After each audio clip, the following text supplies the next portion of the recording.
All right, folks, it's the first day of 2025, and of course, a lot of people have been enjoying their holiday season, and all along those lines. As a matter of fact, I'm going to have to ask Santa about one of these other holidays that's out there as well, because I'll actually be going to a celebration for the last day of that later on today. Because of course, there is Christmas, and there's Hanukkah, and there is Kwanzaa, and a number of other holidays that are out there as well. So I know that every January 1st here in Durham, Baba Chuck Davis used to do a Kwanzaa celebration when he was living, and he passed away about 7.5 years ago or something like that. But the celebrations still continue and all along those lines. And definitely he was one about peace, love, and joy and all in that space. And I know that Santa's all about that as well. So we're going to see what's going on with Santa Dan and what's going on in that space. Santa Dan will be glad to know that on New Year's Eve at about the stroke of midnight, I called or was called mom, and dad called me.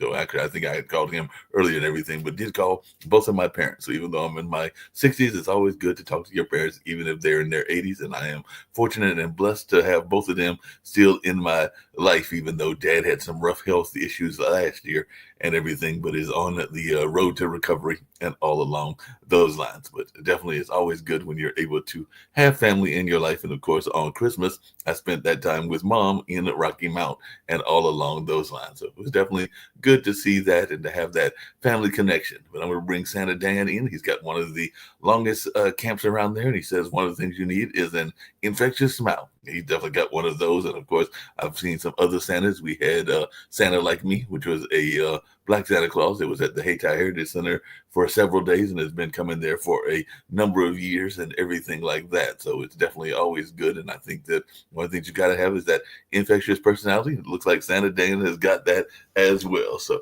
how are you doing, Santa Dan? Hope that you and Miss Claus brought in the new year in fine fashion and all along those lines, because I know those elves were probably driving you crazy.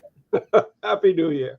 Actually, Mrs. Claus and I had a very quiet evening, sort of just a typical one, because we did a lot of celebrating right after Christmas. So uh, we're ready to start the new year and looking forward to next season, even already. Looking forward to next season and everything along those lines. I've got to ask you, Santa, because I understand that sometimes those reindeers can get a little rambunctious and everything. So were they all right on this last trip, or were there some rebel rousers out there, whether it was Rudolph or whether it was Dancer or Vixen or one of the other ones out there? But were they actually acting correct this time? Yes, we have a good team and they work hard. They go through a lot of training before we leave, so they're ready to go. They're excited. You have to check them at their speed sometimes and make sure they remember where we're going. But our reindeer are a real good team. That's a good thing. And I know that even despite the popular movie Buddy and everything, that the elves usually are doing what they're doing and usually building and getting the toys together. Even though I think haven't they had to learn like new technology now? Because even Oh like yeah, everybody's yeah. getting phones and things like that. Oh, But exactly.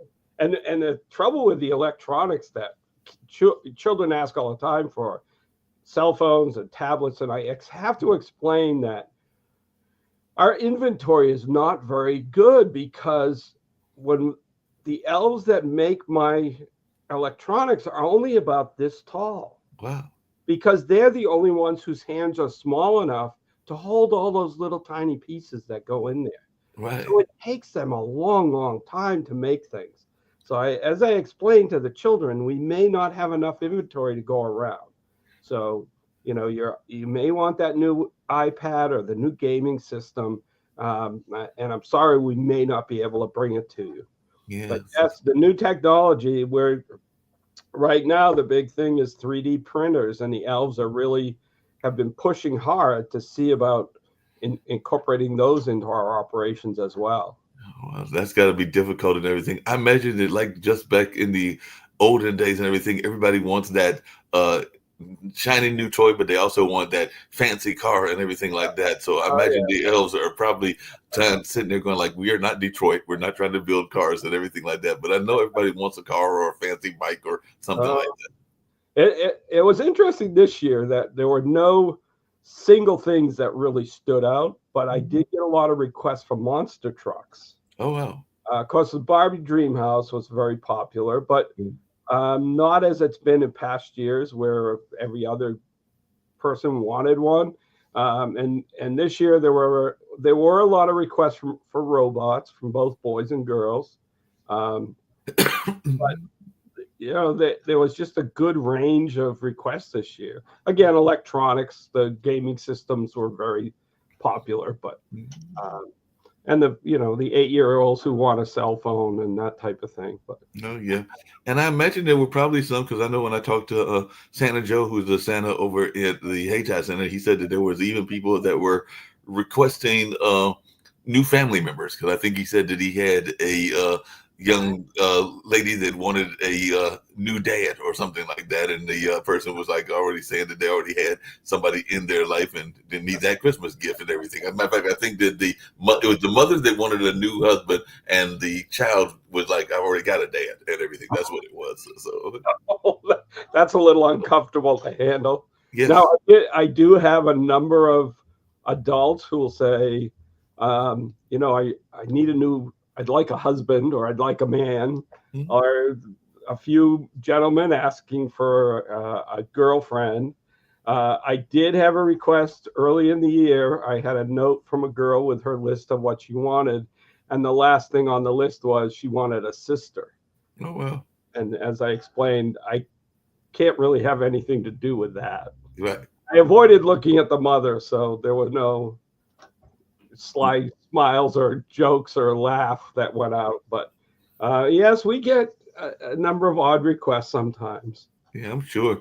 And I know that another thing that I'm sure people are asking for because they ask for it every year. And, here in the United States, we've got a new president and everything like that. But every time that you turn around at this time of the year, everybody wants the peace in the world. And we know that the world's got all kinds of conflicts and everything. So I imagine you probably got a lot of requests for peace in the world in Yeah, 2025 and for this to be a better year in the sense of conflicts and even in the sense of things that aren't always war related, like famine and things like that. right, right. That absolutely right. I mean, we have a lot of children who ask for it. We have a lot of adults who ask for peace, um, and those there are a number of children who are asking for not things for themselves, but for folks to have a home, or Mhm.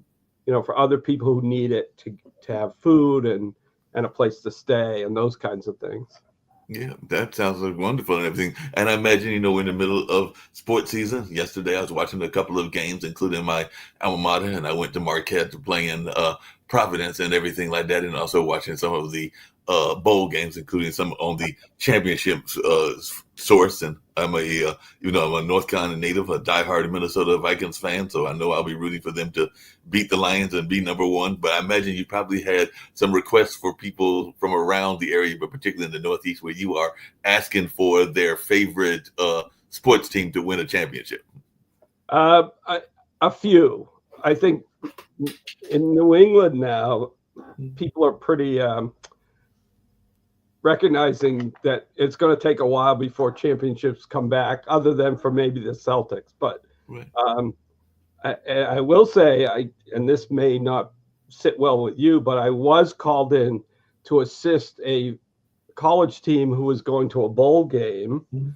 I spent Christmas night or Christmas evening with them. I had photos taken with all of the players. Most of them sat on my knee. Okay. Um, and then I gave the quarterback a pep talk Hmm. about the movie Polar Express. Right. And interestingly, when I mentioned the movie, he said, "Oh, we just watched that the other day," and a number of the players with him. And so I said, you need to remember what the theme of that is, and that is believe. Hmm. So I gave him a little talk about, believing in his teammates and players, uh, and also more importantly, believe in yourself, Yeah. and believe in being stronger and faster and so on. And we just chatted for a while, and then 2 days later, they won the bowl game, and he was chosen as the player of the game. Oh So, wow.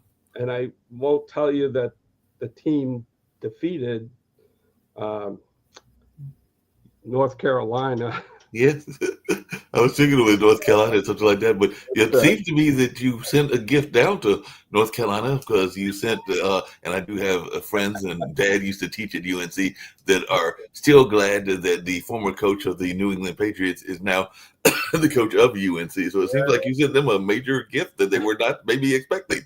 I I'll take credit for it. That's fine. I didn't really have anything to do with it, but I'll take credit for giving them that gift. Came around Christmas time, so it was a Christmas gift and everything. So maybe they will see what the old man does because he's a few Yeah, years older than I am. He's in his early 70s. I'm in my yeah, early 60s, so we'll see what he does. I did read a post, and we were talking about computers and everything earlier, and apparently he's using the and I know he's got a young lady friend and everything, but he's using Instagram to recruit some of the players. So he was talking about how that was a new thing for him to have to deal with because he didn't have to deal that much with Instagram in terms of recruiting NFL players.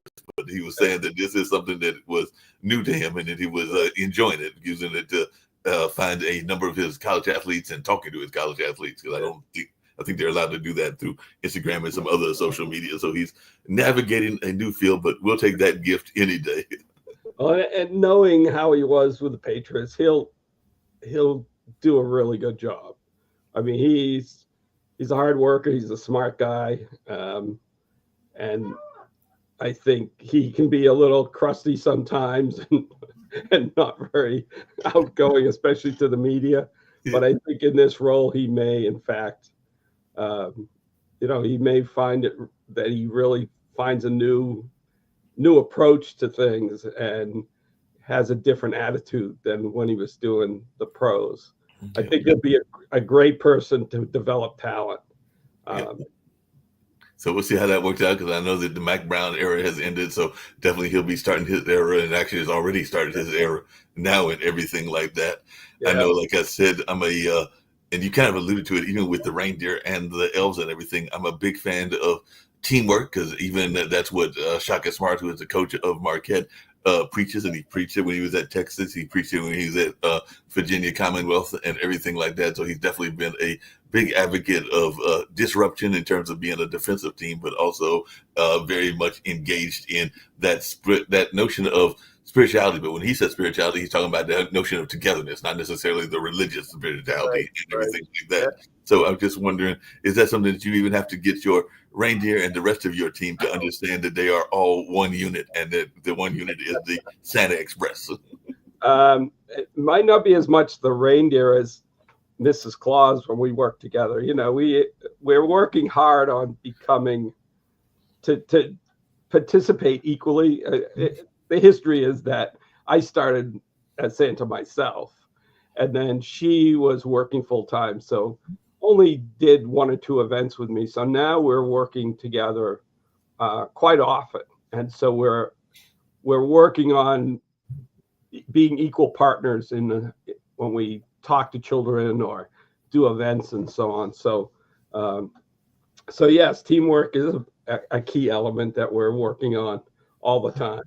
Sounds like it. How much have you had to incorporate? I kind of alluded to it because later on this evening, I'm hoping to go to the celebration. I usually go to it every year, and I don't think this year will be an exception. But how much have you had to start to incorporate, even in some of the decorations that are near you, other holidays? Because, like I said, my dad's other half, his significant other, because my parents have been divorced for years, is a member of the Jewish faith, and I know that even though she's probably not an active member, she does acknowledge Hanukkah, and of course, like I said, there are people that have Kwanzaa, and depending on how the lunar calendar works, Ramadan sometimes falls in December, sometimes it doesn't, which is the Muslim holiday, but sometimes it can fall closer to Easter, depending on how their lunar Right. calendar works, from my understanding of that and everything. But I just wondered, how much have you found yourself incorporating other traditions, even in your own celebrations there in the New England area?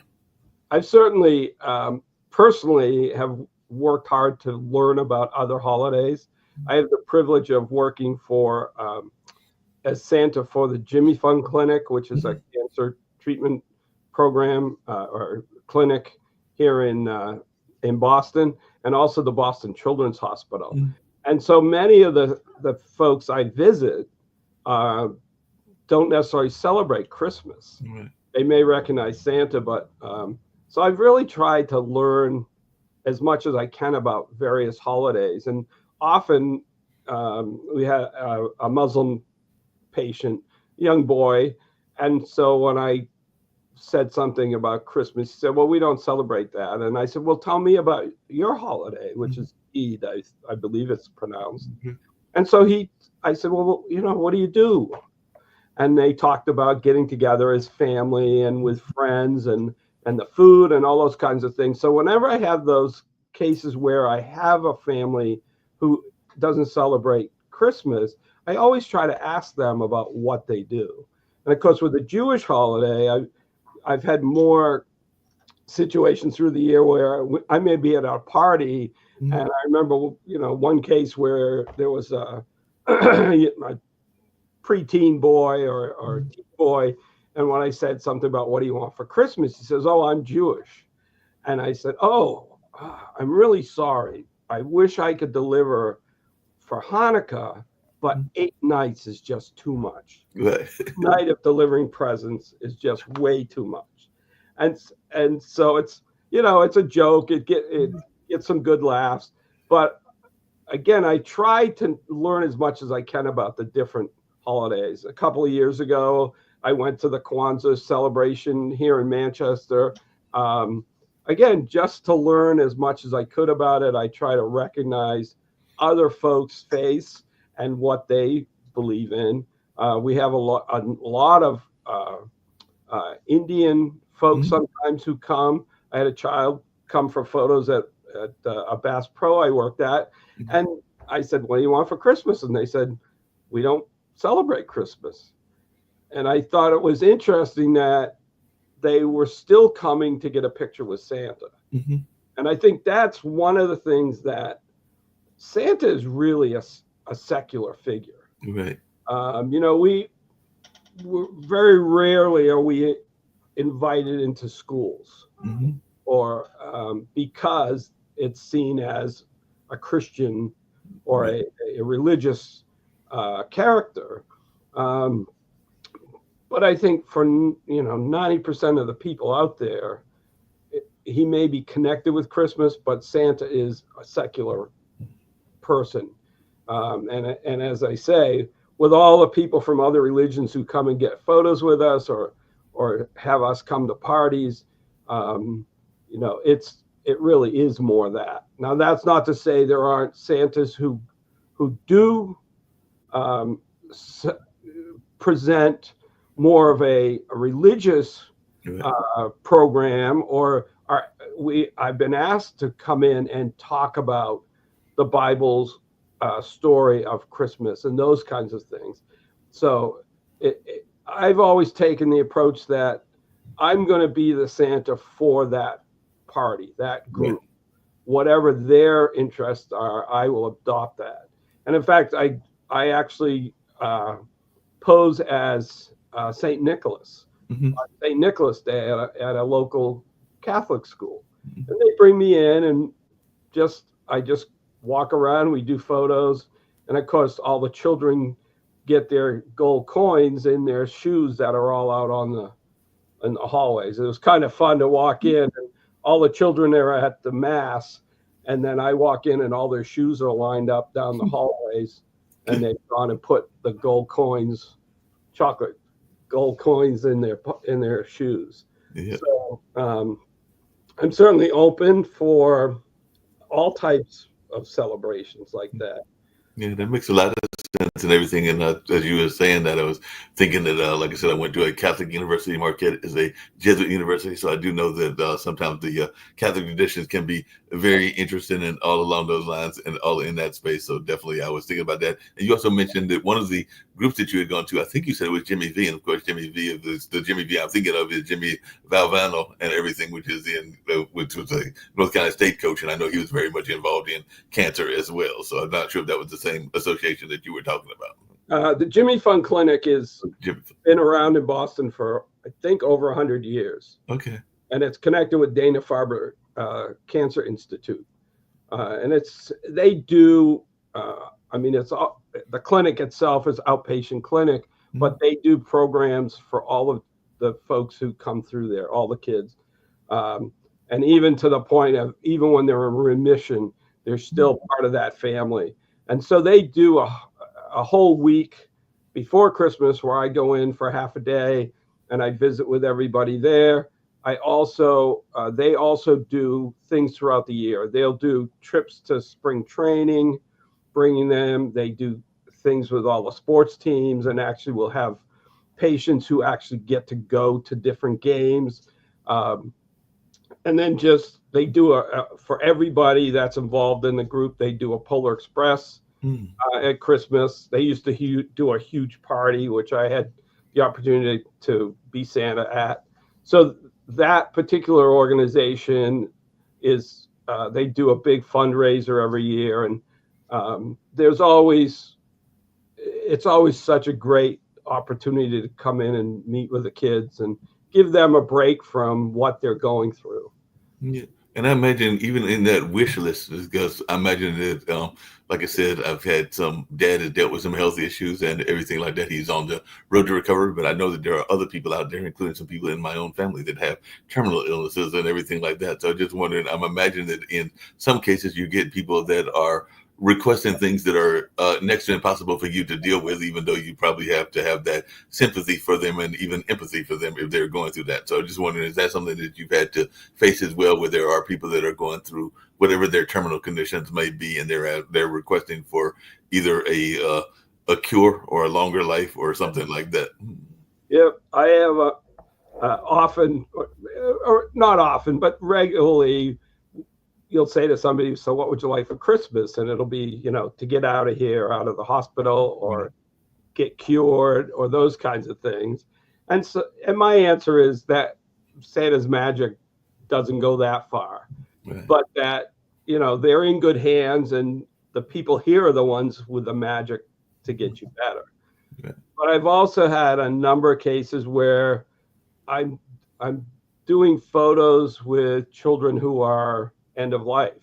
Mhm. That they're, I mean, and again, we were talking about different religions. There was a family there who were um, Muslim, um, and their daughter was within the last few days. Right. And but since I was there, they wanted a picture with Santa with Mhm. her. And although she was fairly, um, she wasn't comatose, but she really wasn't able to speak, Right. just wasn't moving. But again, I was asked to do it, so I did it. It's and you get that a lot. I mean, a lot of the children I see at Boston Children's are very sick. Right. Um, I've been there when a patient has passed. Um, so I go in. I think people say, "How can you do that? Mhm. How does it not make you cry and just can't handle it?" And I guess it's that I just take the approach that this is just like any other child, Right. and I'm giving them that escape from what they're doing and giving them some normalcy to their lives. Yeah. Um, and it's a distraction for them, and they have fun with it. And I think the other thing is we think of these poor kids in the hospital, but a lot of times they are so upbeat, they're so Mhm. happy, they're so joyous, and for them it's the way of life now. I mean, I've been in again with Boston Children's where there's been children in there for like 7 months Yeah. waiting for transplants, Mhm. and they're in a case where they can't be out in the public, but they're in the hospital waiting for that transplant. And so for them, that's their life. That's their home right now. And so I just become part of that. And I've even worked with the older incarcerated high school Mhm. or teen age group who are in like uh, psychiatric Okay. section or an actual kind of they're Mhm. under lock and key, um, and gone in and talked with them and had great interactions. with them. And so I think, again, it's approaching it like these are just people. These are just kids who need some fun in their life and something different to get them through. And I Yeah. certainly encourage them to, listen to their doctors and fight through it and believe in themselves and what they can do. Yeah. Um, Yeah, that makes a lot of sense because one of the greatest gifts that my brother got in his lady love and everything, because they've been engaged for a number of years and all along those lines, but they've also had their own health issues and all in that space. But she had a new heart because she's one of those transplant people. So I'm imagining that's one of the gifts that you sometimes have people asking for as well if they know that they are in need of some new organ, whatever that organ is. Because I've had friends that have had knee replacements, friends that have had heart replacements. Well, at least that's probably the closest friends that I've had, which is I consider a friend, not just my brother's other half and everything like that. But I'm thinking that when people are asking for gifts, sometimes they're asking for health gifts as well that are like those organs and things along those lines. yes, yeah.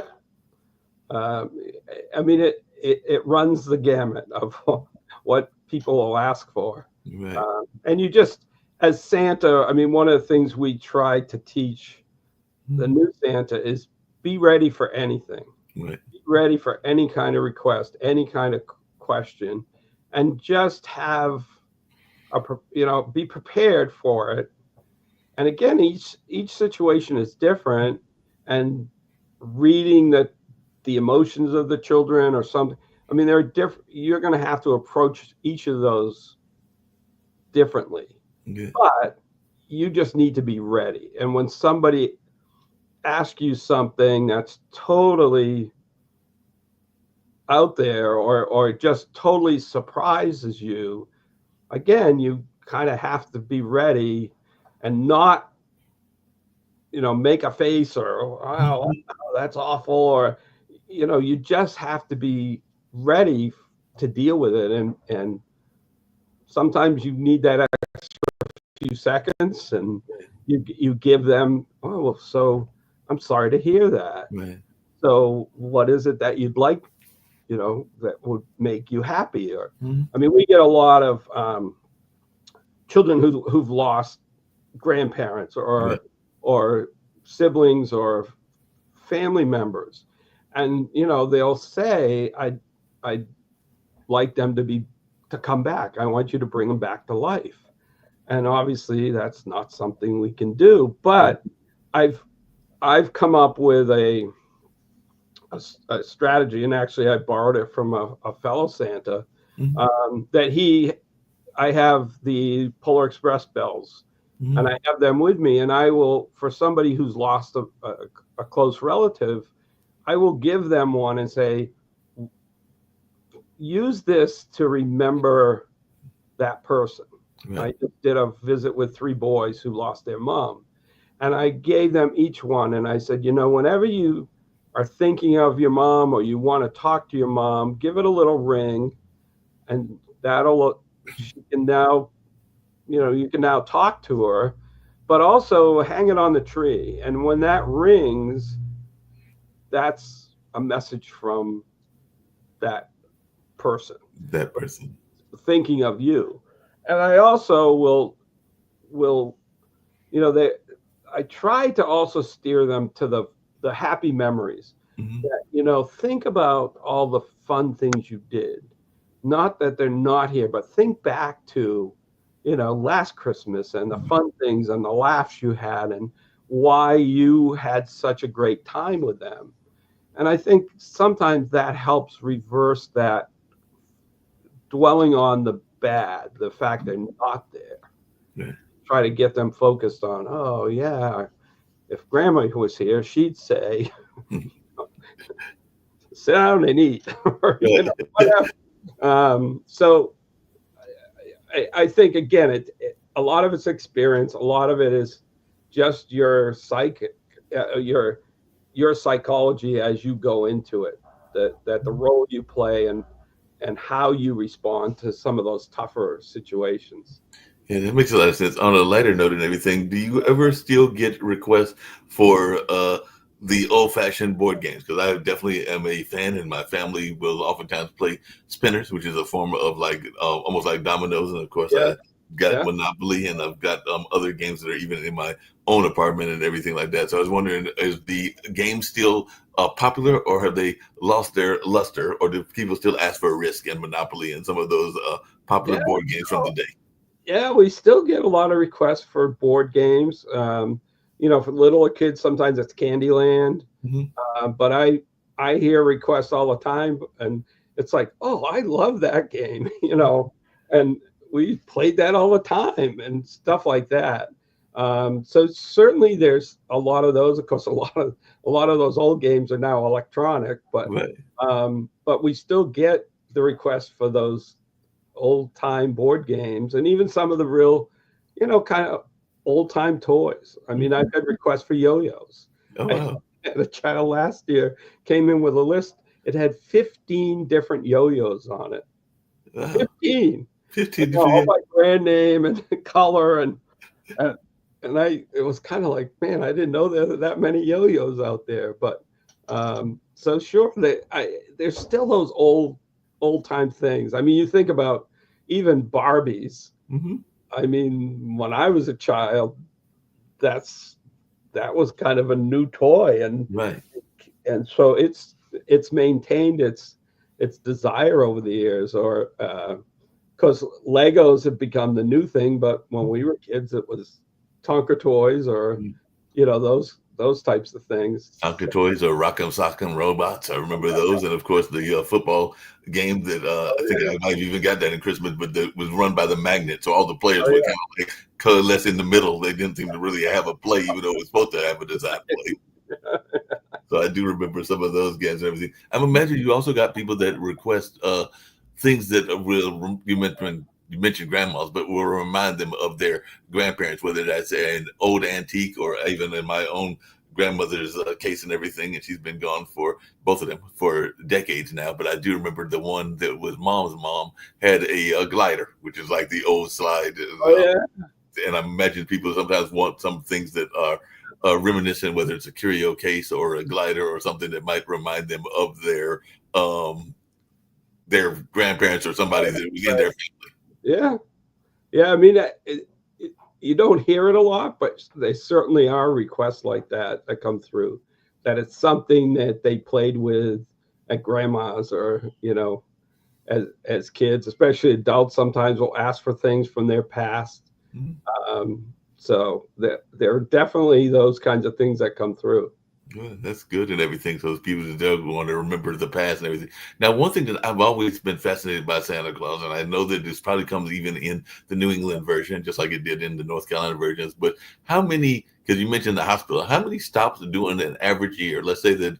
Well, some people say that Christmas season begins almost as soon as Halloween rolls around, and some people would even argue as soon as Easter in some cases. But definitely Halloween through Thanksgiving and through Christmas and definitely to some degree into the new year and everything. So I imagine there's tons of stops because I know that here in North Carolina we've got several Santas that are busy on the parade route. So Yep. definitely I'm imagining that you have to do tons of parades. So I was just curious, like in your own situation being in Boston, that there are the various suburbs around Boston. How many parades and how many stops would you say you average on a season?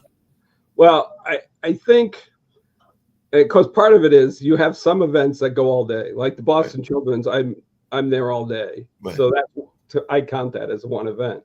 Um, but from Santas who aren't working, so they're available all through the week and stuff. It's not uncommon that we might be busy every day of January, or every day from or from the day after Thanksgiving on, right right. up until Christmas Day, Christmas Eve and Christmas Day. Um, I have a couple of the Santa friends. I know one of them who broke 100 events last year. Wow. Another one was at 99. I haven't done my count this past this year. I'm probably around 70 Mhm. different events. Um, but I was busy. I had something every day from December 2nd right through Christmas, and Wow. then even had one after Christmas. But we also do Christmas in July events. Mhm. We do a campground, so we're doing things then. Every once in a while, you get birthday parties at throughout the year. I have a one that I do each year. It's a boat club, Mhm. and for Labor Day weekend, they're having their big party, and they bring in Santa Well, because they're not going to do it at Christmas because they're not open. right. So, they close up for the winter, and I come in by boat Mhm. and meet with all the children, take their orders, and that kind of thing.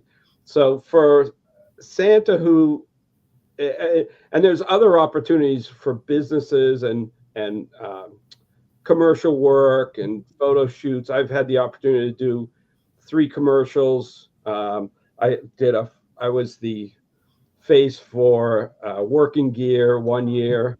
That in the store they had a life size cutout of me, and on every window were huge posters, and on the end caps was me, dressed in their clothing that they sell. But so there are plenty of opportunities for Santa's, um, even throughout the year. But as far as the main season, it's not uncommon that a Santa, even just working weekends, will be doing 30 or 40 events in the course of that month. So, and Yeah. they do vary all over the place. I mean, there's, of course, the mall Mhm. setting, or like Bass Pro and Cabela's, where they have Santa from usually the first week in November right through to Christmas Eve. And Well, so those Santas are working pretty much every day there. For like the malls, usually it's a whole day. You're there right. the whole time, and that's all you do. With Cabela's and Bass Pro, they kind of do half days, and so you can do other work as well. But even on the weekends, the demand is so high right now that on the weekends, right after Thanksgiving, through to about that last weekend of December, um, everybody is busy all day on both Saturday and Sunday. And it's very, very difficult for somebody to find a Santa Mhm. on those days. And so it's it's good for us because the demand is high, and that means prices go up and Right. the supply is low. So um, financially, it's great for us.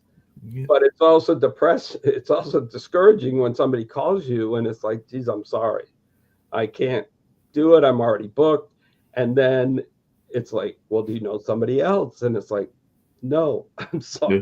Yeah. Everybody is booked." I mean, it's just we're lucky to fill a few this year at the last minute. I had a couple last minute cancellations, so I was able to pick up a few others on those weekends. But um, the the demand is high, and for a Santa who wants to get out there and do it, as I say, we have Santas who are close to 100 uh, events from Thanksgiving to Christmas, or starting in November. November, we do a lot of photo studio work, and then some parties, but um, Because there's how lots many, of work. how many does your company have and everything? Because I know Santa Like Me, which Stafford Braxton runs, and actually saw him 2 days ago because he was picking up some of his Santa gear, including the bench and a couple of other things that the kids were using. I think some of the photo equipment at the Cultural Arts Center that I work at and everything like that. But I don't know how many he's got, but he's probably got somewhere between 5 to 10, and they spread throughout the state of North Carolina because I know he's got some Santa Like Me folks that are in Charlotte, which is I think his home base, and then he's got some in the Raleigh Durham area and a few others scattered around. Because I think I asked him, I think he said that he had somewhere between 6 to 8 venues that he was supplying this Yeah, particular yeah. year and everything. So, how many does your company supply in the Northeast? Well, when I had my own booking agency, um, we did about 250 events a year, and that didn't include staffing, um, 5 different like year long or season long events like the Bass Pro and Cabela's, or a zoo, and another place that does a big light display. Um, and I had, because of my involvement with New England Santa Society, we had, I had contacts of about 200 Mm. Santas throughout the region. Unfortunately, most of them were always booked, but so I sold that company last year. So now it's just my wife and I, Mhm. and so we've got out of that business of booking.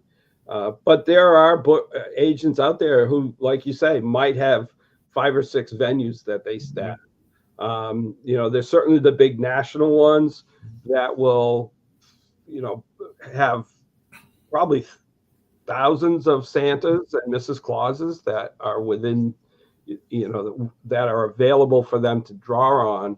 Um, so there, so for somebody who's looking for a Santa, certainly the going to some of the booking sites like Gig Salad and the Bash, which is, Right. we as individuals are on there. It's really a clearinghouse, or just a resource. It's a database of Santas that are available. So you can go in and try to book directly that way. But if you're unsuccessful there, then I often will suggest go to some of the bigger Mhm. agencies, because they have thousands of Santas and Mrs. Clauses that may be able to fill your need. Um, Yeah. Yeah, that makes a lot of sense, and a lot of people are doing that. I was just wondering because one of the things I asked Santa Joe when I was talking to him and everything like that is this notion of other things that are out there that are maybe jealous of the attention that Santa gets, because Santa is definitely very much of a time when a lot of people are looking at the stores and trying to get those clearance sales. So sometimes people are upset by the commercialism of Christmas, but then they know that it's part of the landscape and everything. But I'm thinking that like in 2 months we're gonna have folks that are trying to find love. So Cupid might be some people out rolling around in the malls with Cupid suits. We know that in March or April there'll be some Easter bunnies and things like that, and of course Halloween will say all the scary things that are out there and everything like that. So I was just wondering, is there any jealousy among the icons of the holidays? Because even the I'm leprechauns are ready laughing to come up. when you mention Valentine's Day. I have a cartoon I send out every Valentine's Day, and it's a picture of a guy that's Cupid Right. sitting on a bench, and the two guys from the store. There's no light or anything, and the two guys from the store are going, "I don't understand. It worked really well for Santa Claus." Um, but there are some Santas who do participate in some of those other holidays. I myself played Easter Bunny a few times. Okay. Um, I decided it wasn't what I wanted to do, because number one, I can't talk, Mm-hmm. and I like to talk to the kids, Right. um, and you can't see. I Right. I was by myself doing it, and decided I'm never going to do that again, because I was in a restaurant, kind of signal, making signs to the people in the rest at the table. And I went to move, and one of the people grabbed me and said, "There's a child right there." And Wow. she was really right under me. I couldn't see her at all. I would have bowled right over. And so from then on, whenever I booked myself as the Easter Bunny, it was always with a handler. Right. The rabbit wrangler would come with me. And so it gave a way too for the Easter Bunny communicate, because the wrangler could talk to the Easter Bunny, and then the Easter Bunny could talk to the wrangler, and the wrangler could then do it. But it just, I have a photographer who every year she says, "I'm not going to do it again." And then she'll come in and say, "Oh, I've got people who want to do the Easter Bunny photos. Will you come in?" So I'll do that with them, because it's not, I just come out of the back and sit, do Right. photos, and go back. Um, and then, there are others who are pirates or Mm-hmm. wizards, or I did some appearances as a wizard, um, and to do magic at different, like, summer camps and things like that. So the skills we have as Santa sometimes transfer well to other activities. Yeah, sounds like it and everything. And I imagine there are probably some Santas that are also mascots. Because, like I said, I'm here in Yeah, Durham, North Carolina, and of course we've got the Durham Bulls and everything like that. So we've got Woolly Bull that is the mascot for that, and then I think it's Stormy is the one for the Hurricanes, which is our hockey team and everything like that. But I'm sometimes fascinated by the people that I've got friends that work as the on the field announcers and do some of the other kind of announcing as well. But I don't know that I've known anybody that was a mascot that I'm aware of that, off the top of my head and everything. But I know that I've got friends that know the mascots, and I'm yeah, sitting here going like, yeah, I don't know how you can even manage to survive in that suit, because I imagine that even that rabbit suit had to be very much a torture to be in that, particularly if it's in the certain seasons and yeah. everything like that. So I imagine that that was One of probably not the most yeah. comfortable thing, because I I mean, would one of my admire my the mascot. friends, one of my friends who did the Easter Bunny put a fan in the head Okay. to keep him cool, and that's why the photography thing was good because I would go out, do the shots, and then go back in, take the head off, and could sit without it on and cool down and stuff. But no, and we have, as I say, we have a lot of people who do more than one thing, and I don't think there's any real conflict between us, and we support each other. And actually, one of the things we do talk about in our beginner class or our comprehensive class is what else can you do? Because there are a lot of us who would love to make money all year long as Santa. Um, and and if you can't do it as Santa, are there other things that you could do that would still use those same skills? Um, and so, as I say, when I really got serious about it, I was offering myself as a wizard, as a pirate, and we have a pirate in our group, a friend that he does pirate, uh, like for birthday parties and Mhm. stuff, and they do treasure hunts, and he dresses up as a pirate and comes in. So there are those opportunities. Yep. Have any of them gone on and done any work in the mascot field? Because, like I said, we're in the middle of prime football season and everything like that. So, have any of the Santas that you worked either been mascots or have gone into thought about being mascots for the various northeastern teams? Because I know there are a bunch of teams there in the Northeast that have different mascots. I'm not aware of any, uh, but there may very well be that there are, like I said, there are a number of Santas who also do balloon twisting, face painting.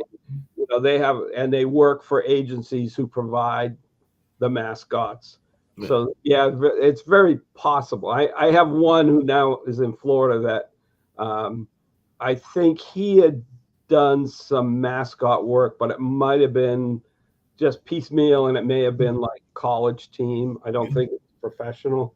Um, so again, it's, we love the attention, we love performing, and um, No so when doubt you about that. do things No that doubt about that. I imagine some of the kids, because I know that right now it's been shaved down. It's been shaved down now for about I think it was about 5 days ago that I saw the barber and everything. But I've got the beard has sometimes been thicker than it is currently and everything. And I know that what the guy that ran sounded like me when it was a little bit more thick than I'd like it to be, and everything was like, I might hire you after a while and everything. I was like, no, that's all right. I don't know that I necessarily want that job. Maybe I got to go to Santa Dan and get some training. I didn't tell him that, but that's what I was.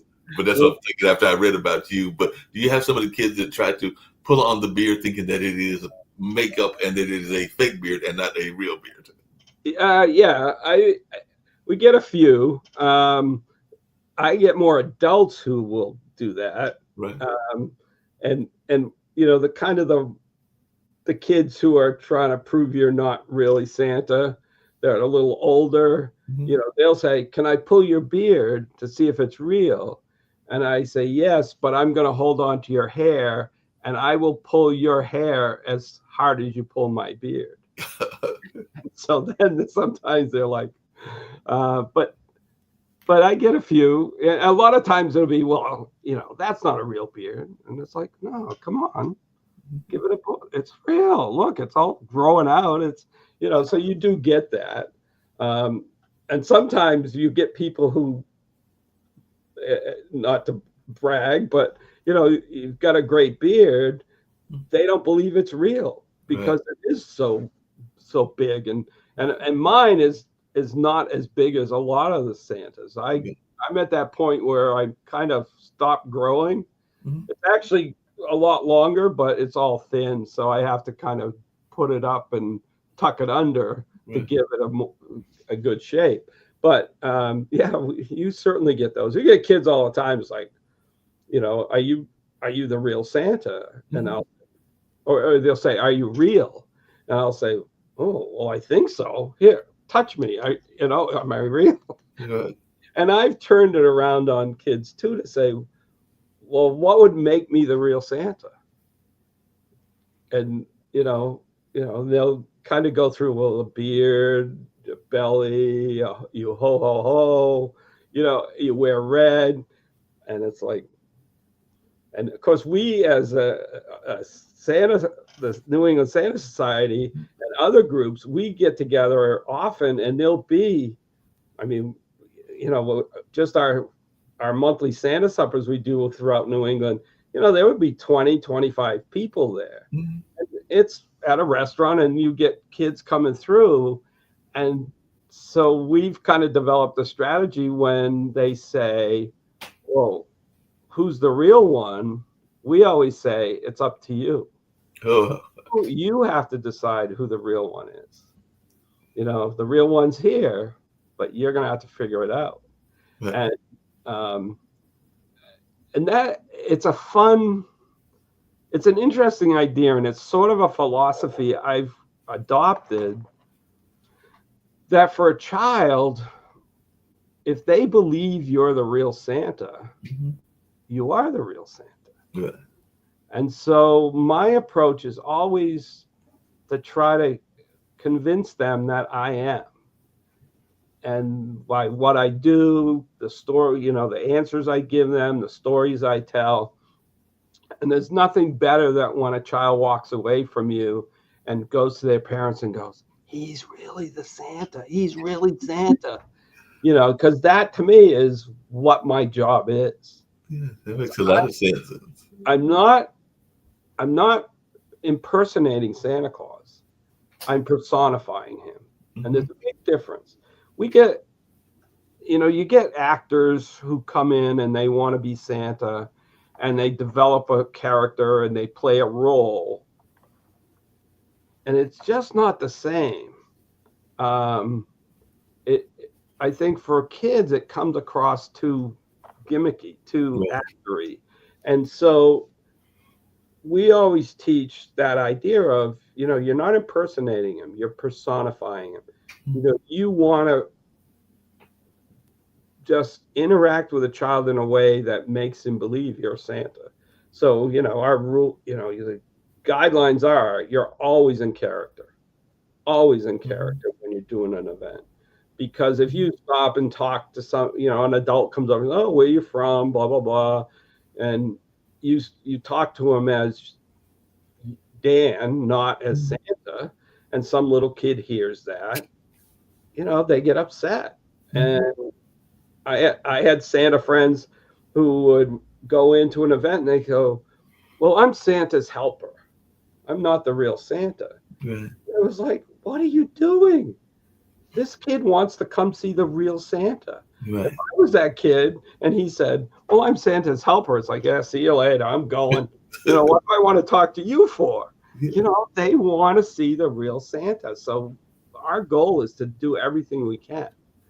And Yeah. that's where the Santa school has become so important Taking because the Santa school and all along those lines, I imagine that kids have gotten very smart as well and everything. Because one of the stories within the Santa storyline and everything is that Santa is dropping through roofs and all along those lines, and that might have worked at a time that most of the world had roof houses and everything like that. But now a lot of people are living in apartments and they're living in condos, and there's a thousands, if not millions, of houses that don't have roofs and everything like that. So imagine some of the kids are going like, "Well, I heard that Santa dropped to the roof. I don't have a roof. How did you get into the house and everything like that?" Because I know even Santa Joe talked about a master key and everything like Yeah. that. So I'm wondering what kind of stories have you come up with to explain how you're getting around the world when there's everything from mud houses to houses that are apartments to houses that don't have roofs to a number of other things that kind of go contrary to the Santa legend.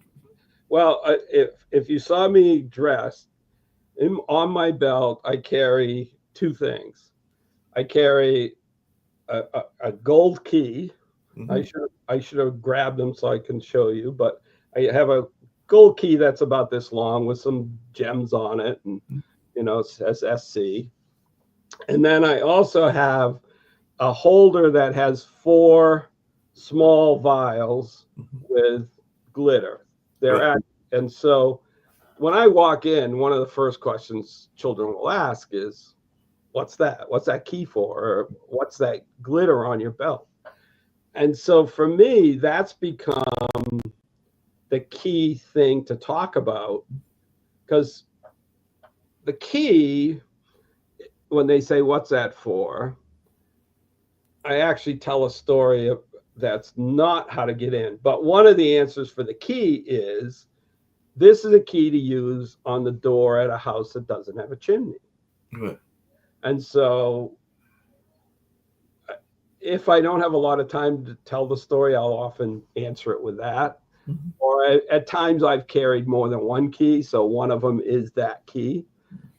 So now it's like, it opens the door, we go in, whatever's the closest door to your tree, and open the door, it shuts off the alarm, and if you've got a yappy dog, it makes them go quiet. Doesn't put them to sleep, it's just they bark and nothing comes out. Right. Okay, so is that a good answer for kids? That You know? sounds like a great answer for kids. And so the other one I explain are spirit crystals. Now, some people call it fairy dust, but I want to give the fairies credit. My elves make this, Mm-hmm. not the fairies. So this is spirit crystals. We collect holiday spirit. When I go out to a party and I say, you might wonder why I'm here. And I said, I come to parties like this because I know there's going to be a lot of extra holiday spirit. Right. And so this is a place I collect that. And I do a couple of different ways where we actually do an activity to collect it. One is I use a change bag and I do a trick with the scarves that it changes the little tiny colored scarves into a great big one with Santa flying through the sky. And I explain, I'll take this back. The elves will wash it out and get all the holiday spirit out and turn it into the spirit crystals. And the other is, it's called an energy tube, and you grab both ends and it lights up and blinks and so on. And that we have another, again, I'll bring up one child, we'll do it, we'll hold on to it, nothing happens, and I realize, oh, I didn't turn it on, and I'll reach over and touch the child's nose, and then it does it. And then since everybody wants to do it, we just do a big circle. And so that becomes kind of an opening activity that you can do a lot with. We can sing songs to make it work, to build holiday cheer and stuff. So I've got those crystals, the spirit crystals, and there's four colors. The first one is green. That flies the sleigh. Right. The second one is yellow. That gets me up and down the chimney. Mm-hmm. Now, when I first started, chimneys were huge. Right. Well, now they're this big, and Santa's not fitting down this without some magic. So that gets me up and down the chimney. Then we have red, and that's to stop time. Mm-hmm. So if I need more time on Christmas Eve to deliver presents, I can just stop time. Now, you don't know. You just freeze in place while I continue, and then I just turn it back on, and you don't even know what happened. Mm-hmm. And the last one is blue crystals. Now, this, people all the time try to see Santa delivering gifts. And so I get caught a lot. I mean, I get caught thousands of times every year. Right. But I use this to put those people back to bed and fall asleep, and they forget they ever saw it. And I'll kind of use that and say, well, there's actually somebody here. who caught me one time, but they don't remember. Mhm. Go through the story about how we had milk and cookies, and there were two empty glasses of milk when they got up in the morning, couldn't understand why. And then I'll say, and they don't remember anything about it. Do you, grandma, or, whoever? And so, for me, those explanations of those questions sort of become stories. So I'm answering the questions sometimes before they've even been asked. Yeah. And so as a Santa, you learn to deal with that. And and as I say, everybody has their own answers for things. People say, "Well, how did you get here today?" That's a common question. Where are the reindeer? Are they on the roof? Like, no, my license only lets me fly Christmas Eve because they don't want me flying around with all the airplanes and stuff anymore. So, others will say, "Oh yeah, I came in the sleigh and the reindeer are at a farm nearby, and I borrowed a car." And so everybody comes up with their own story. Yeah, Uh, as you said that, I think that Santa Joe one time said that the reindeer were there, they were just invisible. So I think yeah, that that's the good yeah, story. I think the yeah. reindeer were there, but they were just these kind of like crystal. No, no, had they had been a potion or something, so they were there. You just couldn't hear them. I've had, like a house party where the parents tell the kids he's coming in his sleigh and he's parking on the roof, and they've actually had me like come in the back door like I was coming off the roof, or come through the basement like I came down the chimney, and now I'm coming up. And then the kids, of course, all want to go see the reindeer Right. and the sleigh. So, or when I leave, they want to watch me leave. So that's why I always talk about I come in a car. Hmm. So when I walk out and get in my Santa mobile and drive away, it's not like, wait a minute, he was supposed to have a sleigh. Where's this? That kind of thing. And I Uh, imagine that some Santas use, depending on where they are, I imagine that they use certain animals to play the reindeer. Because I think that I've heard of some people that are in rural North Carolina or even rural places that will have like maybe a horse or a goat that's yeah. actually supposed to Oh, play the sure. role of the reindeer or something like that. So Yeah. I think people use their surroundings in order to dress the animals Oh, up. So yeah. I'm thinking the horses might not be all that thrilled because they might have to put on some fake reindeers or some fake antlers or something like that. But I'm sure that people try to do that acting thing and all along those lines. Speaking of that, what has been your favorite? Because I know some Christmas movies were very much known for their kind of like their sappiness or their sadness and everything. Because I mean, a lot of people used to love "It's a Wonderful Life," even though that dealt with mental health and suicide and all along those lines. And of course, a lot of people also love Home Alone. And a good friend of mine actually did the African American version of Home Alone, which is a film called This Christmas and everything like that. That starred Loretta Devine, but Ronnie Warner was one of Yeah. the producers, and he actually played one of the bad guys in that film and lives in California. He's a longtime friend of mine and everything. But I just wondering, what is your own personal favorite Christmas movie? Like a lot of people, I remember as a kid, even like in Frosty the Snowman and things like that. So, what are some of your favorites? Well, that's like asking a parent who's his favorite child. Okay. That's like kids ask me the reindeer. Who's your favorite reindeer? No, I can't answer that question.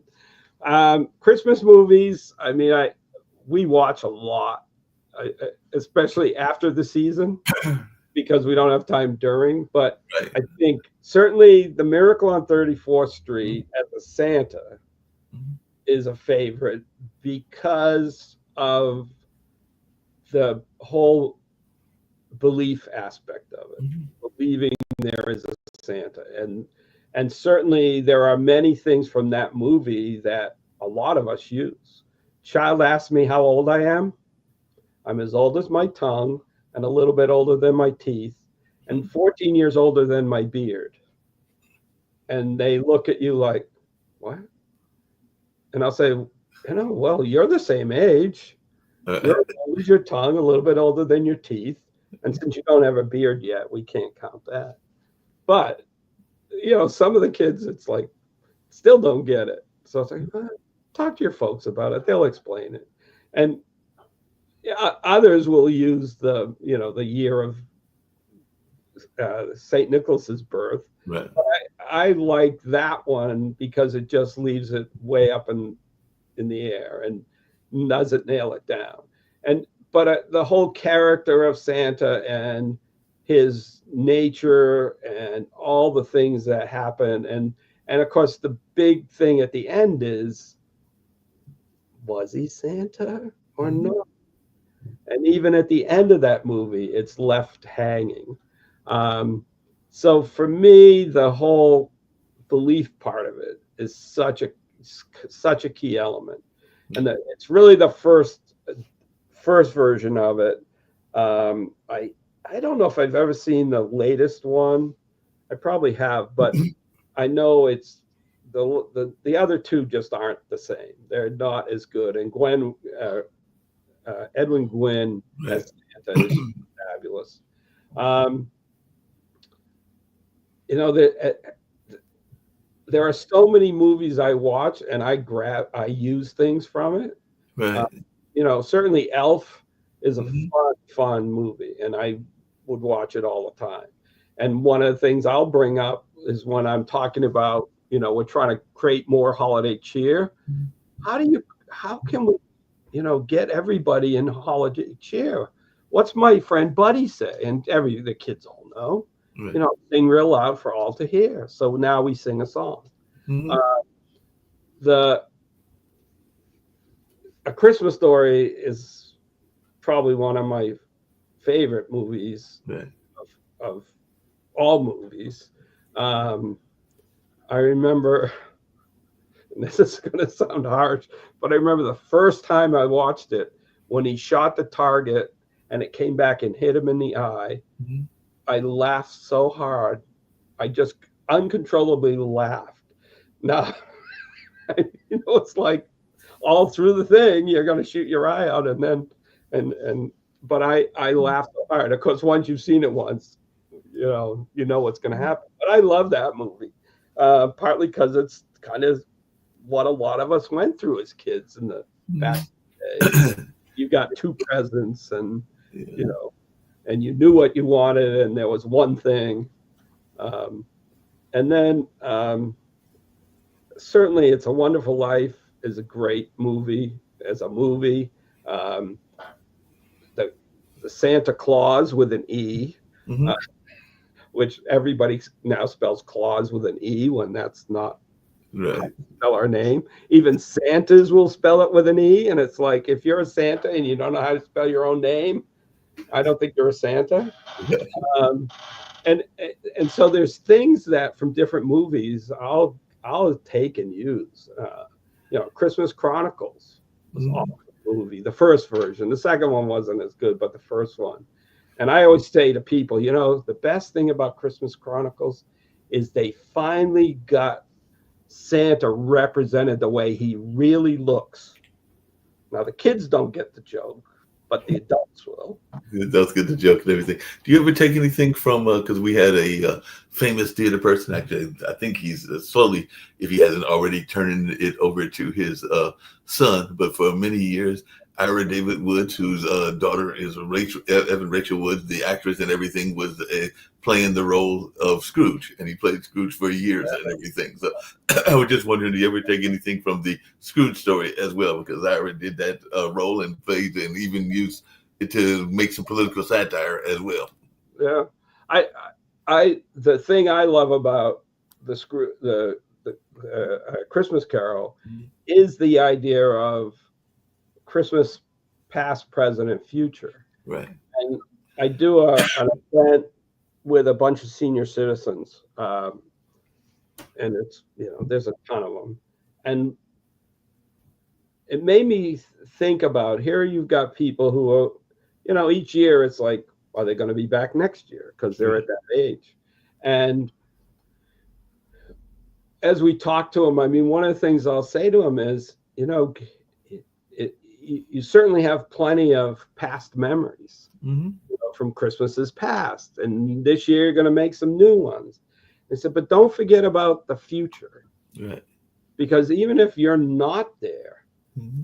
the the memories that your kids, your grandkids, your great grandkids have of you and Christmas are going to live on. Right. Even as Santa, there's something humbling, um, when somebody pulls out an old photo of you and them, I've been doing this 16 years, and I've got a few that I've seen that are 14, 15 years old. But those photos are going to get passed down generation to generation. And there's something humbling about the fact that I'm going to be around for years and years and years as Santa. And even the memories that the children have of you as their Santa, they're going to talk to their kids about Santa when they were a kid.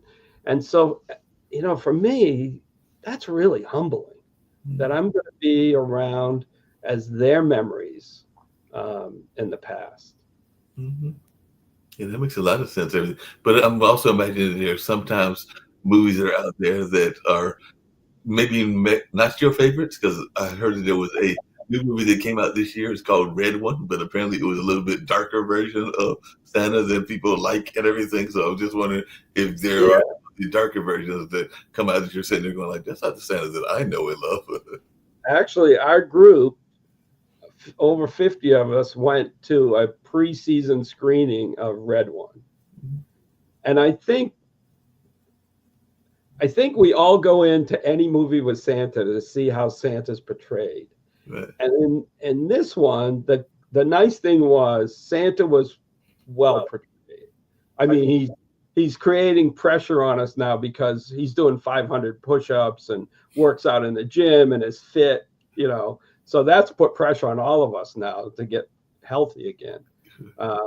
It's also a help, though, because one of the things we get, people complain about us a lot, and even I've had people say, well, you're not fat enough. Mm-hmm. And it's like, I mean, and I'm overweight, I'm obese, and it's like, what do you want to give me a heart attack? I'm Santa's trying to get healthy, Right. Because of health reasons. We're trying to lose weight, and we have Santas who are thin, and they'll say, well, should I wear a fat belly? And I said, no, just go as you. And people are going to say, and you just say, oh, I know Mrs. Claus has got me on a diet. I've been working out, I'm getting fit. And so like the Christmas Chronicles, the Red One, they're presenting a different image of Santa. And so to me, that's a plus. Yeah, that's a good plus.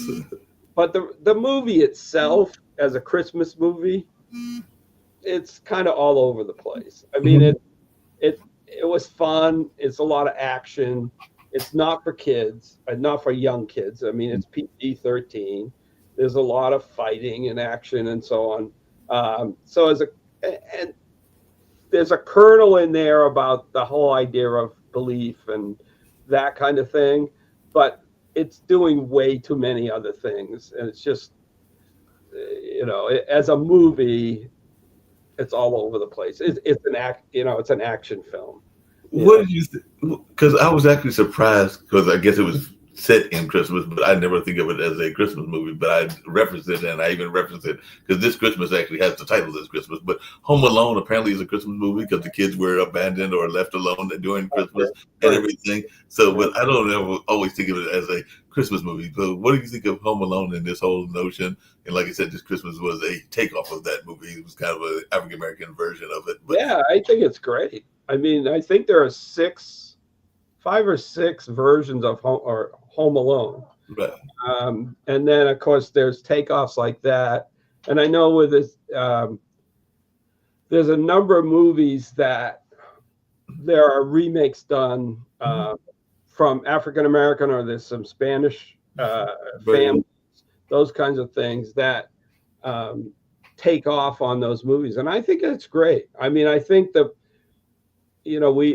we haven't talked about the documentary that's out there about Santa Camp, but one of the things that looks at is diversity as Santa. That why can't there be Black Santas or trans Santas or special needs Santas? And even why can't a female be Santa? Right. Not just Mrs. Claus, but why can't a female be Santa? And so when there's that representation in a film and there's a Black Santa in it, I think it's great, because one of the things we will use if a child says, well, I saw you the other day at the mall and you look different.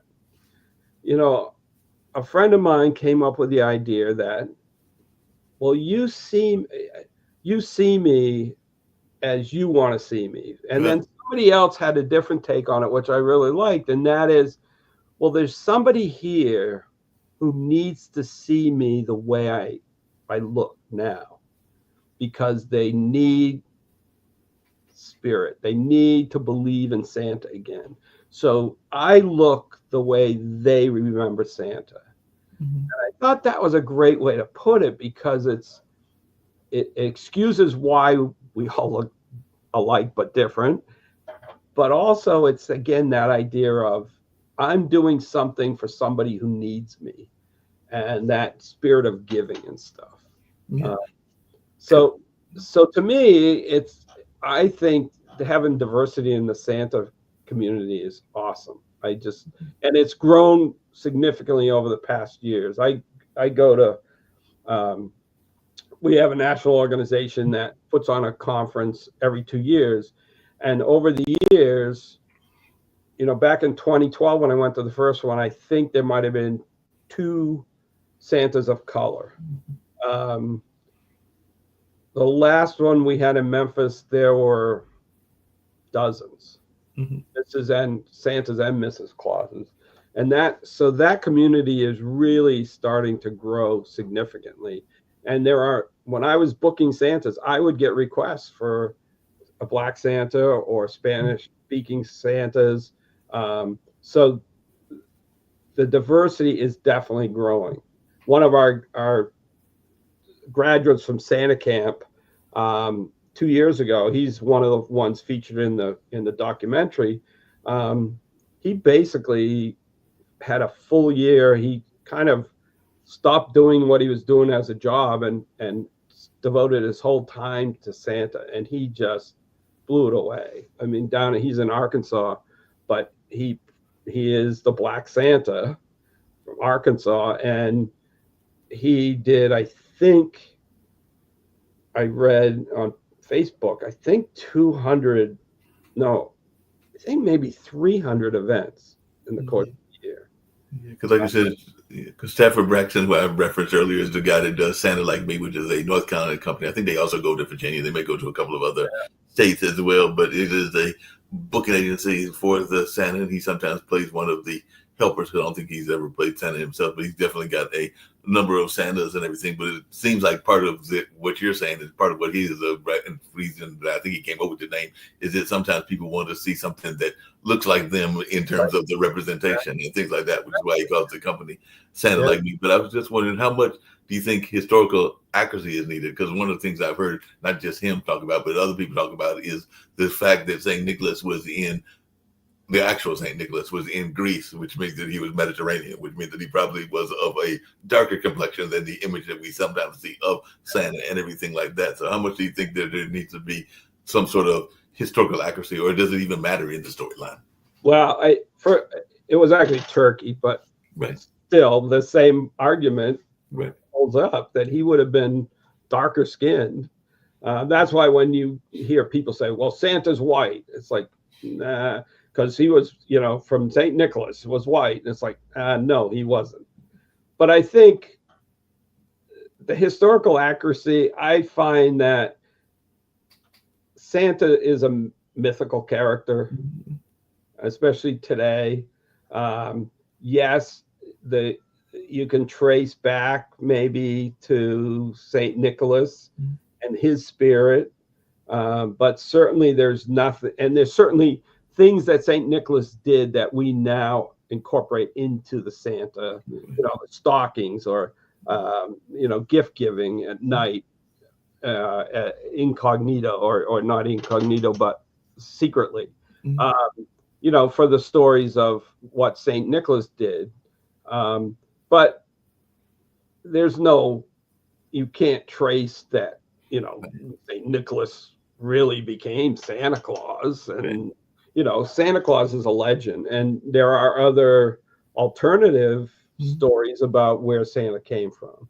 I mean, Frank Baum, who wrote The Wizard of Oz, he has a great book called The History and Adventures of Santa Claus. And he has another whole origin story Right. where St. Nicholas came, or where Santa Claus came from. So, and there's certainly other gift givers that there are connections to, like Odin and some others that kind of melded into Santa Claus. So the historic accuracy to me isn't important. It's kind of where he is now today. Um, and but I think that again, that having Santas that represent different cultures, different ethnicities, different languages is important. And I think, um, you know, there are a few Asian Santas. I mean, I think that's an area. I mean, Japan is they love Santa. I mean, Right. crazy about Santa. So why aren't we having more Asian Santas? And maybe it's because they want the American white Santa as Right. their representation. But there are those opportunities out there, and folks like you, I mean, any ethnicity, if you can speak different languages, the opportunities for folks to become Santa and make some, and really and have that experience. I mean, there's nothing like the look in the children's eyes when they meet Santa. And you will talk to any Santa and ask them what stood out to them when they first did it. And that's what they're going to tell you. The look in the children's eyes. And even after 16 years of doing this, I was at a school and we were sitting around and I was telling a story. And I happened to just look at every child in that room, and they were all just mesmerized, and their eyes it was that look of, my God, this is Santa. And it even touched me then. I mean, after all these years with all the children I've dealt with, it still moves me to see that emotion and reaction and love that they have for Santa. Um, and I think, one of the things we've tried to do is really open up our organization. Now, New England Santa Society is an association that I helped co-found, but it's a nonprofit. It's made up of Santas, Mrs. Clauses, and other holiday performers throughout New England. And we do all kinds of events throughout the year. We do Santa suppers in 5 different locations where it's just a social thing to get together. We do actual programs regularly throughout the year for training or just getting together and doing some Santa or Christmas event or attraction. And then we put on the Santa School, which is called Santa Camp.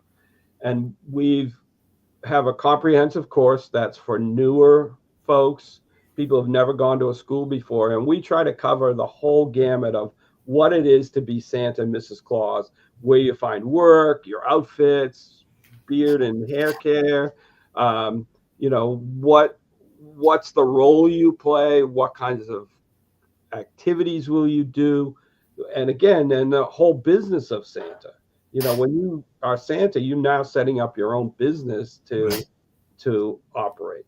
And so that course, and then we also do a program for the Mrs. Clauses and the elves that it's more of a kind of get together and share and workshop and do projects and stuff together. We do an advanced program, which rotates. This year is going to be on storytelling and story reading. We do a year on marketing. We do a section on North Pole technology. And then we do one on, after 10 years, I should remember them all. That's okay, but you've given an idea and everything. Marketing and so anyhow, so 4 advanced courses. And then we have another one, which is really an advanced program for Santas and Mrs. Claus, especially couples who are going to work together. But it's the performance aspects. It's, what do you do for props, or what kinds of presentations do you do? What kinds of stories do you tell? And it's a place for people to get together and share and learn from each other and present what they do. And it's a weekend long, Friday afternoon, Friday lunch to Sunday afternoon.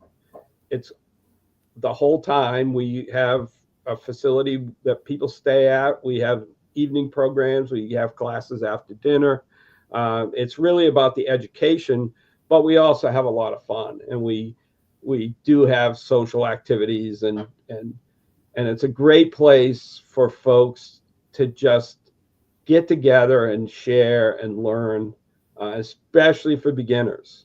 I mean, we have people who go there in August. It's the weekend before Labor Day, Mhm. and by that season, they're already up and running and making a good amount of money that first year as Santa or Mrs. Claus.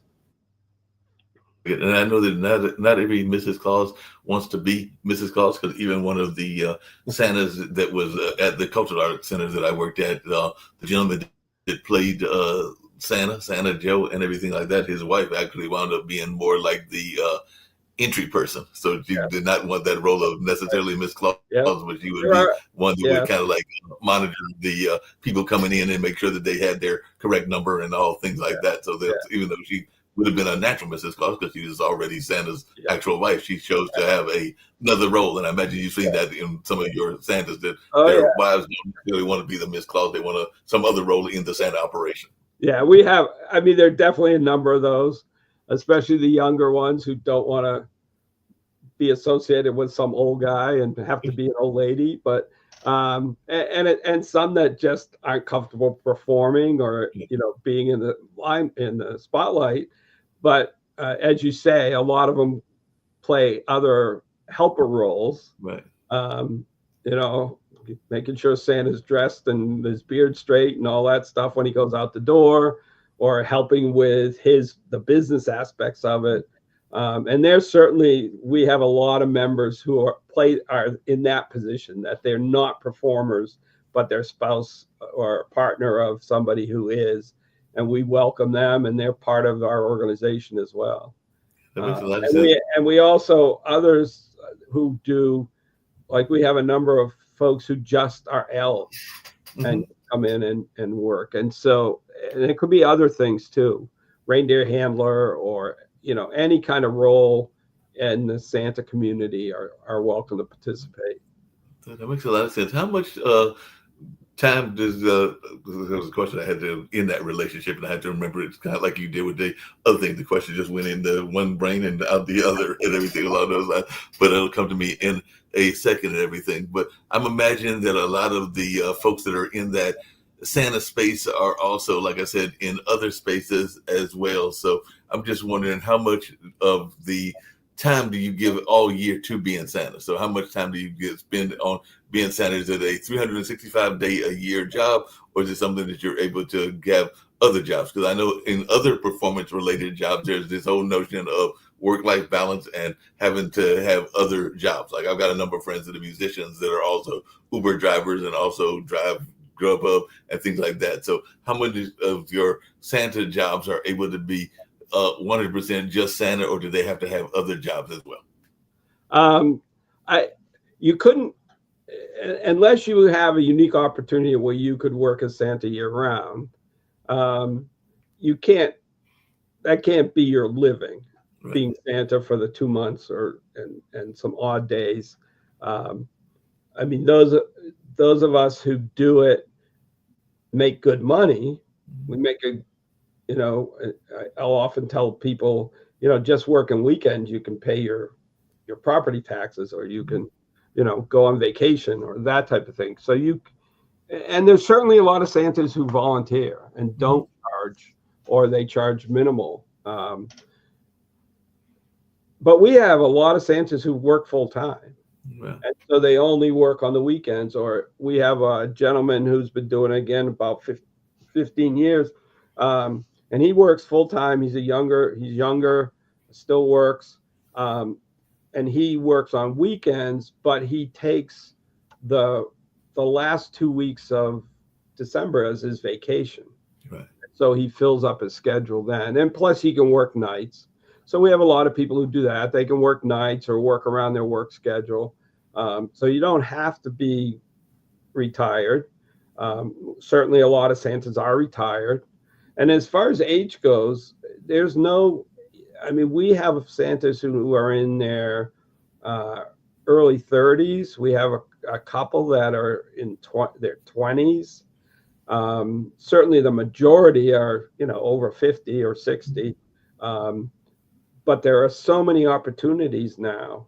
And for the younger guys, and you don't have to have a beard. I mean, there are plenty of Santas who use designer beards and look great and do a great job as Santa. So anybody who's considering it, I mean, it's the best job you'll ever have, Yeah. and it's like the thing that makes us different than other performers is we only have a certain window. Mm-hmm. Like I mentioned, the beginning of November till the end of December is really when we can make our money. So when one of the things we run into a little bit is, some group will contact you and say, "Oh, we want a Santa," and you'll say, "Well, it's $295 an hour," and they'll say, "Oh, well, we bring in performers from, a guitarist or a musician or whatever, and we only pay them $100 or $150." Right. And it's like, yeah, well, they can work all year. We Right. can't. Right. I mean, we really have a very small window, and it's really Thanksgiving to Christmas. Mm-hmm. Those are the days we're going to fill up, and so it's a limited number of days. There's a limited number of Santas. The demand is extremely high, and so if you studied economics, the price is up there. Yeah. So, people, I think a lot of times reach out for a Santa, and it's like, oh, I think it'd be like $25 an hour. It's like, no, sorry. No, that won't get you a good Santa. Might not get you the good beard and everything along those lines and everything, because the beard might be even $25 if you're buying one of those beards and everything like that.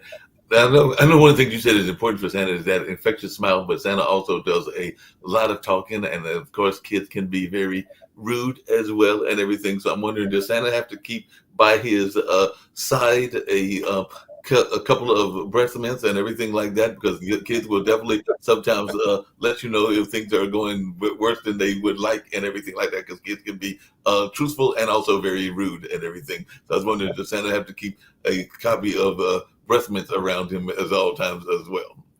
Well, it's more as the season starts, I have a bag of medicine, or, I have throat spray, Mm-hmm. I have cough drops, or Hall's mentholyptus, to kind of do the throat and clean it out.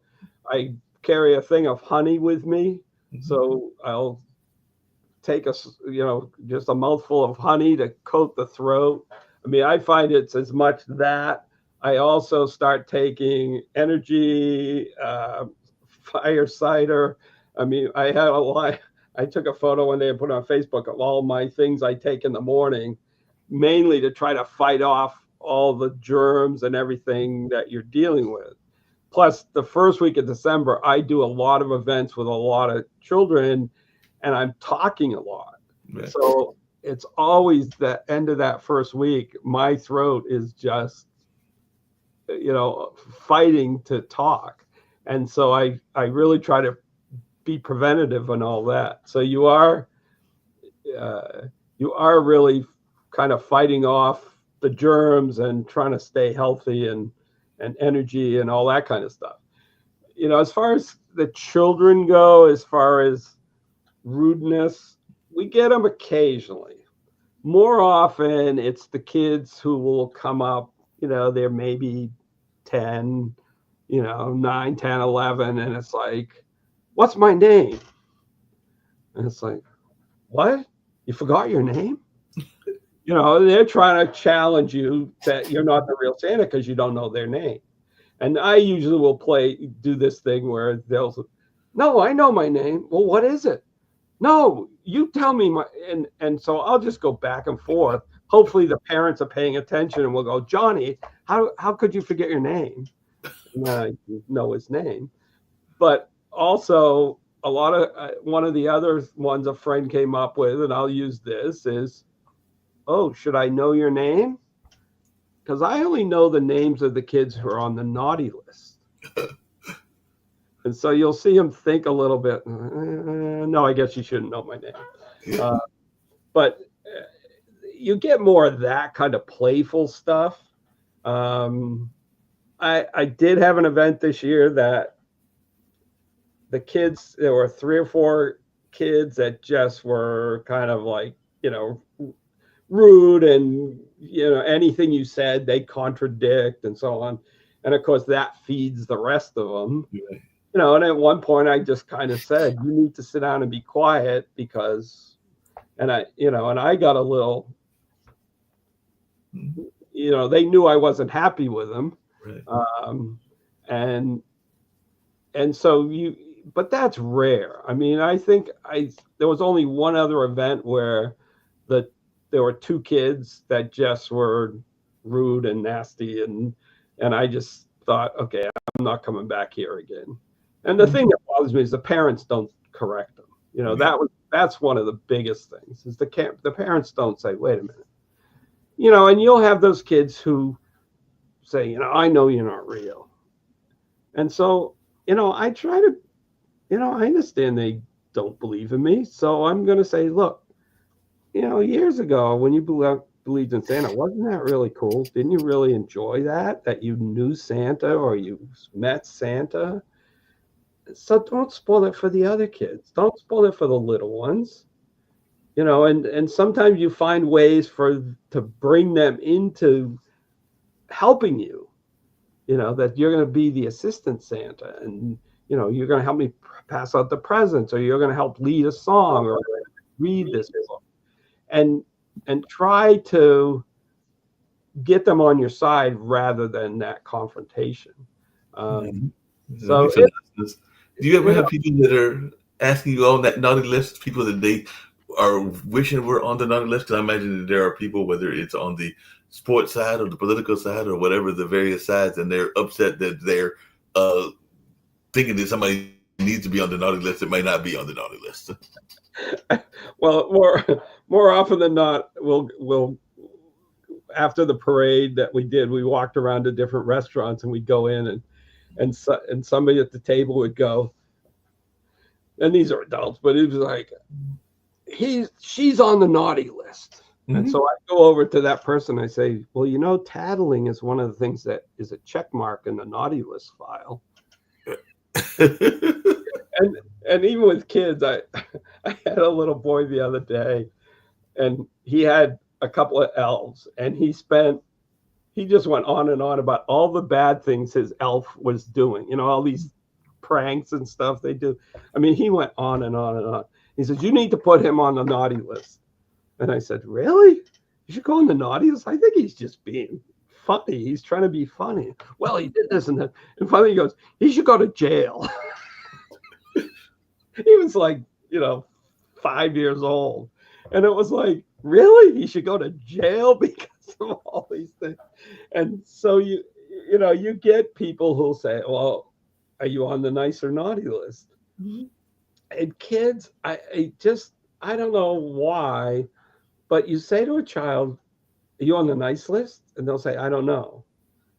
And it's sort of like, well, how come they don't know if they are naughty or nice? I mean, it's, there are some kids, legitimately, it might be they are on the naughty list. Because we have on the naughty list, some kids are legitimately got there, maybe committed some crimes or did some other bad things. But I'm imagining that even in your own life, that there are times whether you are having done the chores that Mrs. Claus wanted, or whether you haven't done certain other things that maybe even Miss Claus has you on the naughty list, and I know that sometimes people want to be on the naughty list, but I'm thinking there might be times that Miss Claus has got you on the naughty list, and it's not the naughty list that you want to be on because she might want you to take out the garbage.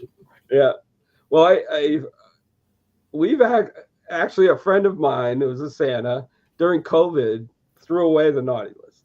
He said, we're not going to have the naughty list anymore because you're going through too much as it is with COVID and all of that. And I thought, that's a good idea. And so I kind of adopted that for a while, and people still ask about it. So now my approach is, and what we would say is, there's no naughty list. We're not going to put you on a naughty list, but you still have to work to get on the nice list. Right. So there's sort of this purgatory, I guess, of whether you're nice or naughty. But we always say, look, we don't expect anybody to be perfect. All we expect is you try to be nice. Mm-hmm. A lot of times we'll say, well, what do you need to get on the nice list? What should you do to be on the nice list? And again, a lot of times the kids just don't know. I mean, they'll say, well, you need to be nice. It's like, yeah, well, what does that mean? What do you do? And you give them some examples. You listen to your parents. You don't fight with your brother and sister. And I had an experience where when I first started, and it changed how I approached the whole thing. I had a client. It was the last event of my year on Christmas Eve. It was a big family party with all their friends. There were probably 25 kids, 30 kids, and 3 times that for adults. And I had got a list of the children, and I had said, well, let me know things they did good or if there's things they need to improve on. Well, one of the little girls, she was probably 5, 6. And they had said, she had 2 brothers, and they said, she needs to stop fighting with her brothers. And so when she came over, and it wasn't like to the whole crowd, it was just, I called her over and I said, it would really be nice if you'd stop fighting with your brothers. Mm-hmm. The look on her face was devastating. Yeah.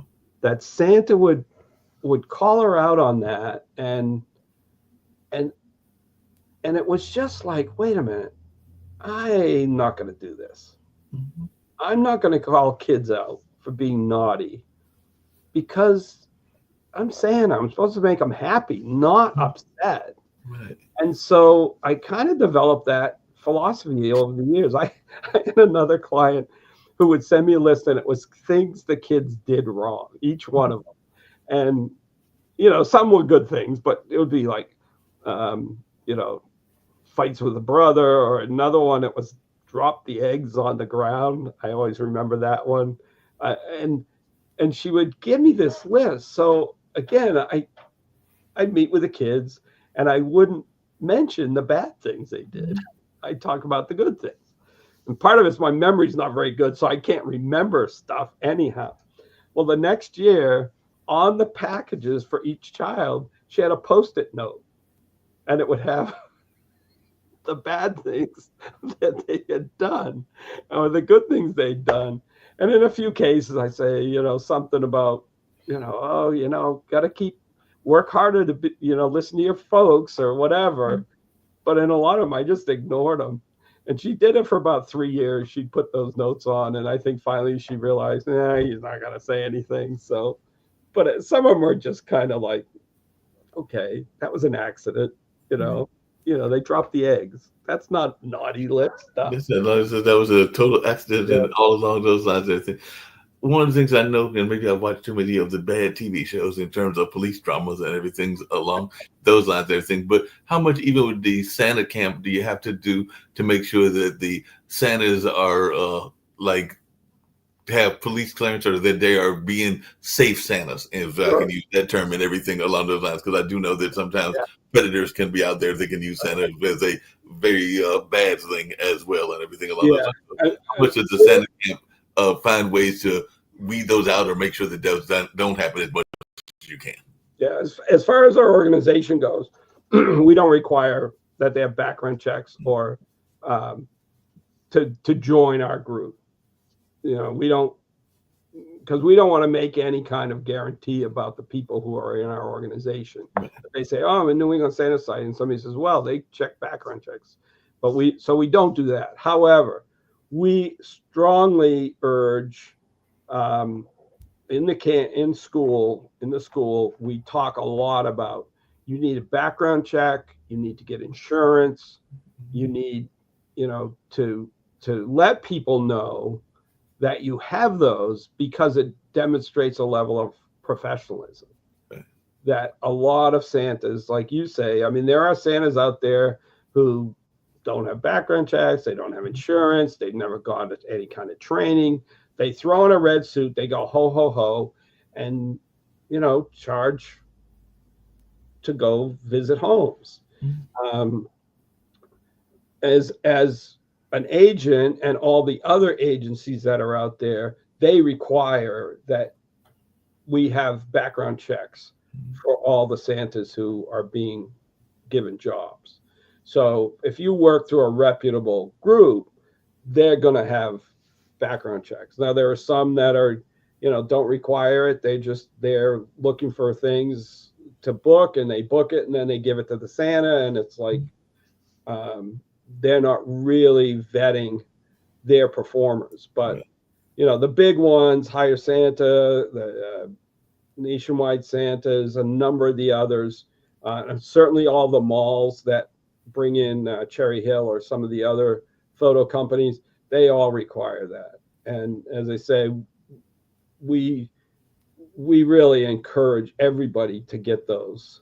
The background check, because clients want to know who they're inviting into their party, but the insurance is more for the Santa's protection, to help them if anything ever happens while they're working. And as we know, if some child gets hurt, the suit is going to be for against everybody who is involved, and that would be Santa as well. And so the insurance is a way to protect yourself, and also have somebody to fight your battle for you. So you don't have to go out and hire an attorney to fight it. The insurance company does it for you. Yeah, that makes a lot of sense and everything like that.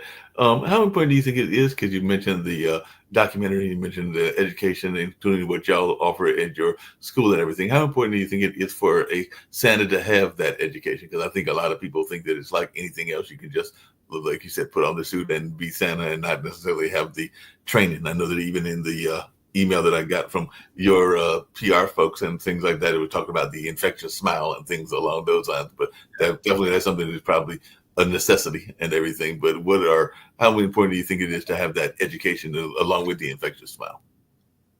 Well, obviously I'm prejudiced because we run a school, but I think it's very important. I mean, I started out, I was Santa for maybe 3 years and never met another Santa. And I never had any training. I kind of stumble along. In 2012, I went to a conference, and as they say, it changed my life. I mean, just walking in the lunchroom, and there's 250 guys dressed in red with long hair and beards, and my wife was with me, and she goes, "Oh, they all have long hair." And I said, "Well, should I grow mine?" She said, "I don't know, do it, see what happens." That was 10 years ago. Right. So the value you get out of training is twofold. One is it makes you a better performer. I mean, you're going to learn things to do that sets you apart from the guys who just walk in and go ho ho ho, hand out gifts, pose for photos, and leave. When we go into a family event, we try to do some activities. We try to, again, present ourselves as the real Santa. So in terms of the clients, having somebody who's been trained is going to give them a much better experience. And I can't tell you how many times I've been contacted to be Santa, and the people say, well, we had a Santa last year. Or a lot of times they'll say, we've had a Santa in the past. We're looking to hire another one. And I'll say, well, can I ask why you need another Santa? And most of them will say this wasn't very good. He didn't connect with the kids. He did this. He did, you know. And so I think it always amazes me when I go in and do an event where they've had Santas for years. And when I go to leave and they say, my God, you are the best Santa we've ever had. And you're fabulous and blah, blah, blah, and go on and on. And my thought is, what the heck was the other Santa doing? What? How bad was he that you think I'm the best thing since sliced bread? And I just feel like for the benefit of the client, the Santas who've been through training are knowledgeable. They're going to be more professional. They're going to operate their business professionally, probably with contracts and invoices and that kind of thing. But for the Santa himself, it's a big plus because you learn all the tricks and all the techniques to use, and you learn how to find more work, and you learn how to create a business that's professional, that makes you better and makes your job easier. It also gives you a network now that you can contact.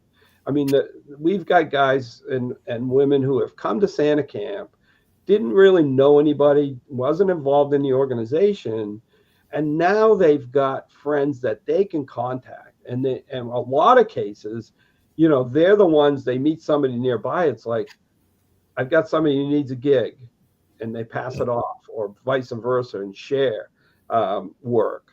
So I think it's, no matter if it's our school or another school where you get a good comprehensive program, it's well worth the investment. You'll pay for it in a matter of 2 or 3 events. There are certainly a lot of conferences out there, or organizations like ours who do workshop-based training, and that's great for more advanced folks because it steps up your level. Some offer kind of beginner or comprehensive programs. A lot of them, it's just like a conference where you go and there's a lot of different workshops. Right. What does set our school apart is our course is comprehensive, and it's been developed by a lot of different people. So you're hearing different ideas, different voices, where a lot of other private schools, which was developed by 1 or 2 Santas, you're only hearing their experience and their ideas. So every year we sit down and we go back through all our curriculum and rework, add things, update. So it tends to be very fresh every year. Sounds like it and everything. I just heard the train go by, and that reminded me that sometimes that's probably a gift that people want all the time is a train set, even though sometimes I think the train set belongs more to the parents than to the actual kids. I think when me and my brother got our train set, I think Dad played with it more than we actually did and everything. I agree.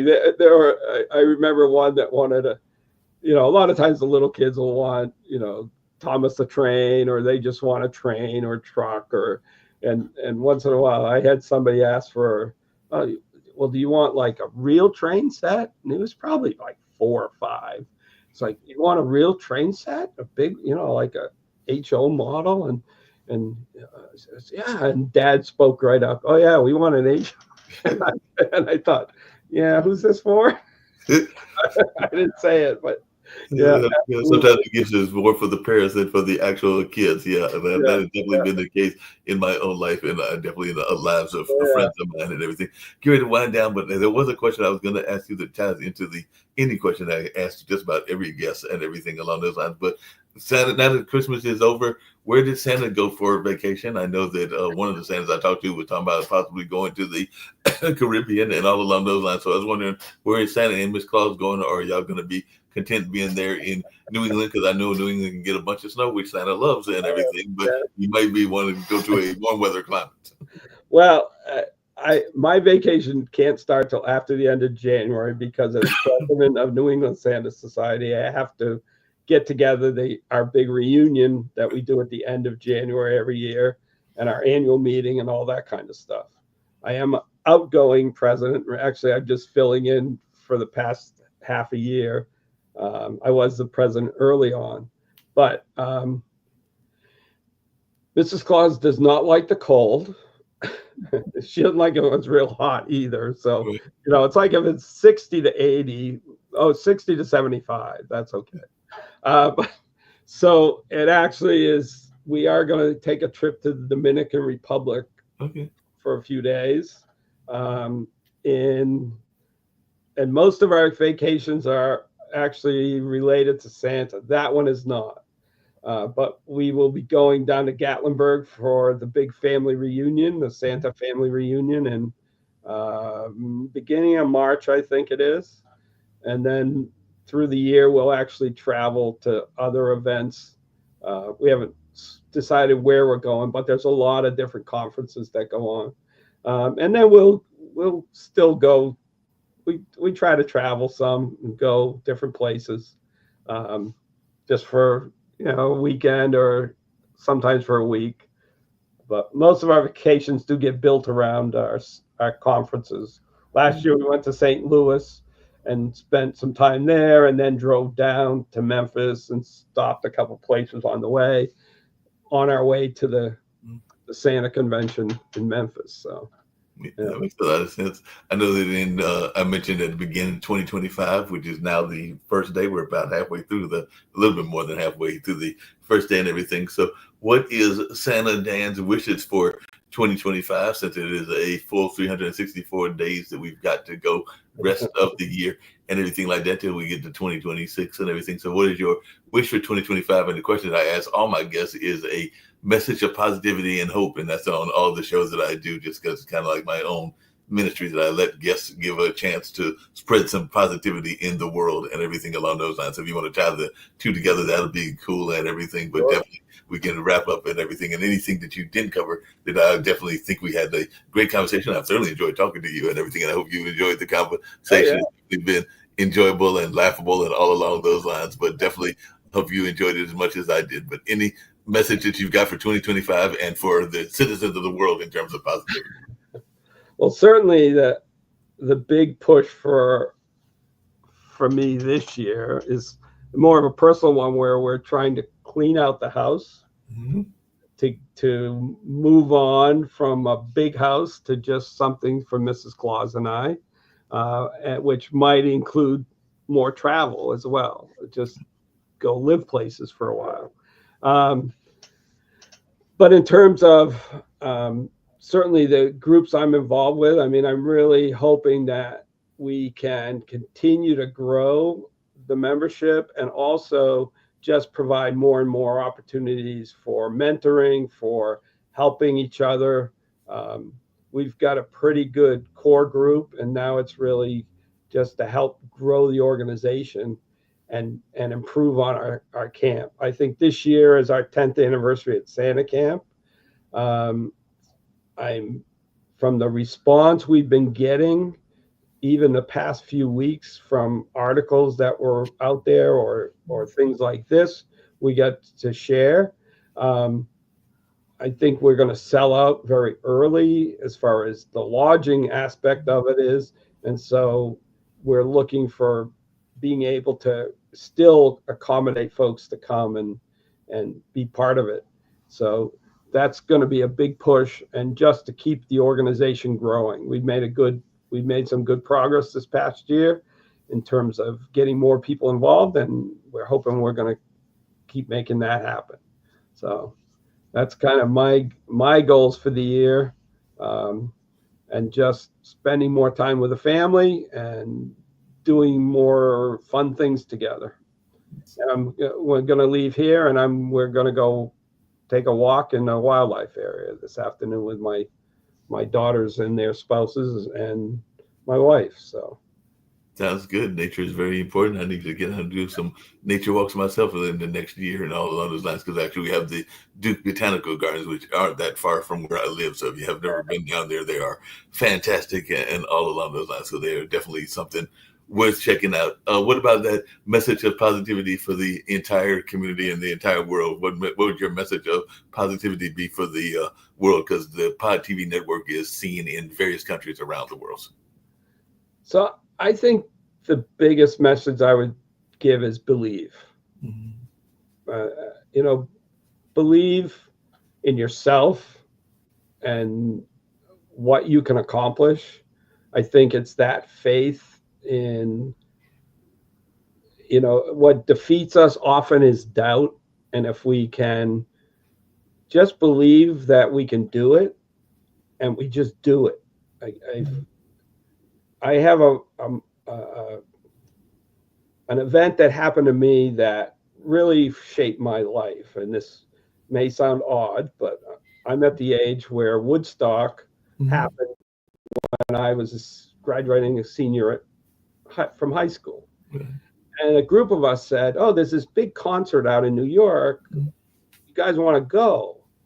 And this was like in June. Yeah, let's do it. There's six of us, and I said, "I've got a car. We've got money enough to do it. We can go out, find some place to camp, and we'll go out to the concert." Well, it never happened. Not for any reason, but just we never got around to doing it. And that the week of the weekend of Woodstock with all the news reports just tore me up Mhm. because we would have been there. We should have been there. And there was no reason we weren't other than we didn't do it. And so I've lived my life when the opportunities have come along, I take them, I grab them. Some cases they're successful, in other cases they're not. But by doing that, it's opened up so many experiences for me that I never would have had. And certainly one of them is being Santa. But just all the other things I've done. My friends always laugh when I say I did such and such as a job. How long is your resume? And because I've done a lot of different jobs, I've done a lot of different roles, I've been involved in different organizations, and it's really kind of made me who I am and brought me to places that I would have gone otherwise.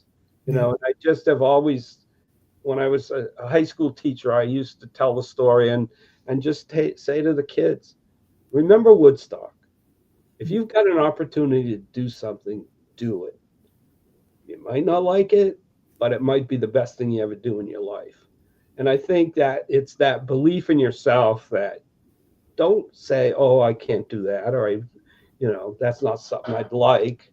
Just do it. It may turn out to be the best thing you ever do. It's interesting you say that because I think it was on a Facebook post earlier. Well, it might have been yesterday or on the 30th. It was one of those 2 days and everything. Somebody had asked folks to write down if they could tell their give advice to their teen self or to their young self, what would that advice be? And the advice that I wrote was something similar to your just do it, which is that I know that there have been opportunities, whether it has been job opportunities or whether it has been relationship opportunities, because even in my age of 60, I'm still in that single space where I have not done it or not done it or gone for it. So actually what I wrote is something similar to your just do it. I said that if I could give advice to my teen self, it would from my teen self to my teen self from my now self, it would be go for it. Because I know there are things that I did not go for that I probably could have gone Right. for, that I probably should have gone for, whether that was jobs, whether that was relationships or something like that. So that's what I wrote with those three words to go for it. And a lot of people wrote back to it. Yeah, Yeah. that makes a lot of sense. Sometimes you just got to go for it. That's my motto is remember Woodstock. Yeah. That's Yeah. what I tell myself all the time. Yep, go for it or remember Woodstock. That's a very good advice. Just really quickly, then we'll play this one commercial or PSA or maybe two of them to get us on out of here. We never did get the website, so if folks are interested in the Santa Claus, the Claus capades or the camp or a number of the other things that you're involved in, how would they get in touch with you if they're interested to learn more about this? Because I do know that the Pod TV runs these interviews for several days and weeks, even after we've done them and everything. So how would people get in touch with you? Well, the best way for the Santa Society, or if you're interested in becoming Santa Mrs. Claus, is www.newenglandsantasociety.org. And that will get you into the website. We are also on Facebook as New England Santa Society. And we have a group. So if you are interested in being a Santa, we have a group called New England Santa Society Chatter on Facebook. As far as Clauscapades, you can just write to claus@clauscapades.com to reach us. And we do have a page on Facebook as well as Clauscapades. Well, I definitely appreciate it. Like I said, I thoroughly enjoyed this conversation. I'm going to play the PSA that one of them I want to play is actually about educators. And I know that you mentioned being a high school educator, and there's a gentleman that's in the Southwest, I think it might be Arkansas or something like that, that has this whole kind of award ceremony that honors not just the educators, but also some of the people behind the scenes, like the school librarian and the cafeteria workers and a number of others. So he put this together, I think it was about 4 or 5 years ago, and all along those lines. So I'll go out with this particular spot that I know he's still doing these awards on a regular basis, because educators are very much an important part of our family, and they've been an important part of my own personal family as well as the world family. So on that note, we'll get on out of here. But like I said, I thoroughly enjoyed our conversation and learned a lot from you, and hopefully that you have a chance to have some more conversations in the not too distant future. I would love it. Thanks, Mark. Enjoyed it a lot. It's a great way to start the new year. Sounds good. Take it easy. Bye.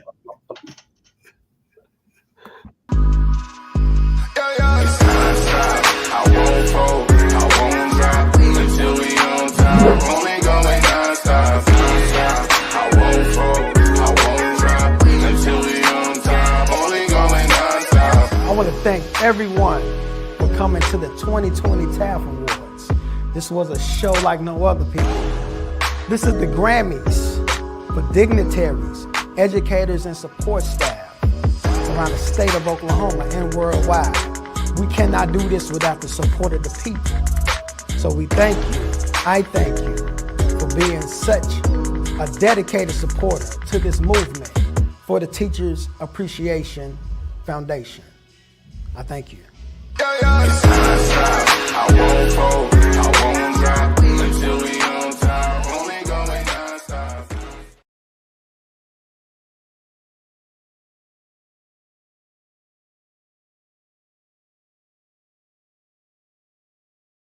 Recognize the excuses are not valid.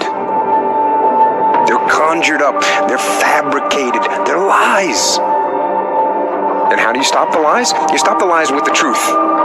And the truth is, you have time. You have the skill, you have the knowledge and the support and the willpower and the discipline to get it done. The fruit of everything good in life begins with a challenge. Everything is uphill this world. And it's not going to come to you, and it's not going to fall in your lap, and it's not going to be something that, oh my God, it just was so simple. It's always going to be difficult. If you want it, you gotta go get it. This is your chance. This is your shot. This is your moment. This is your time.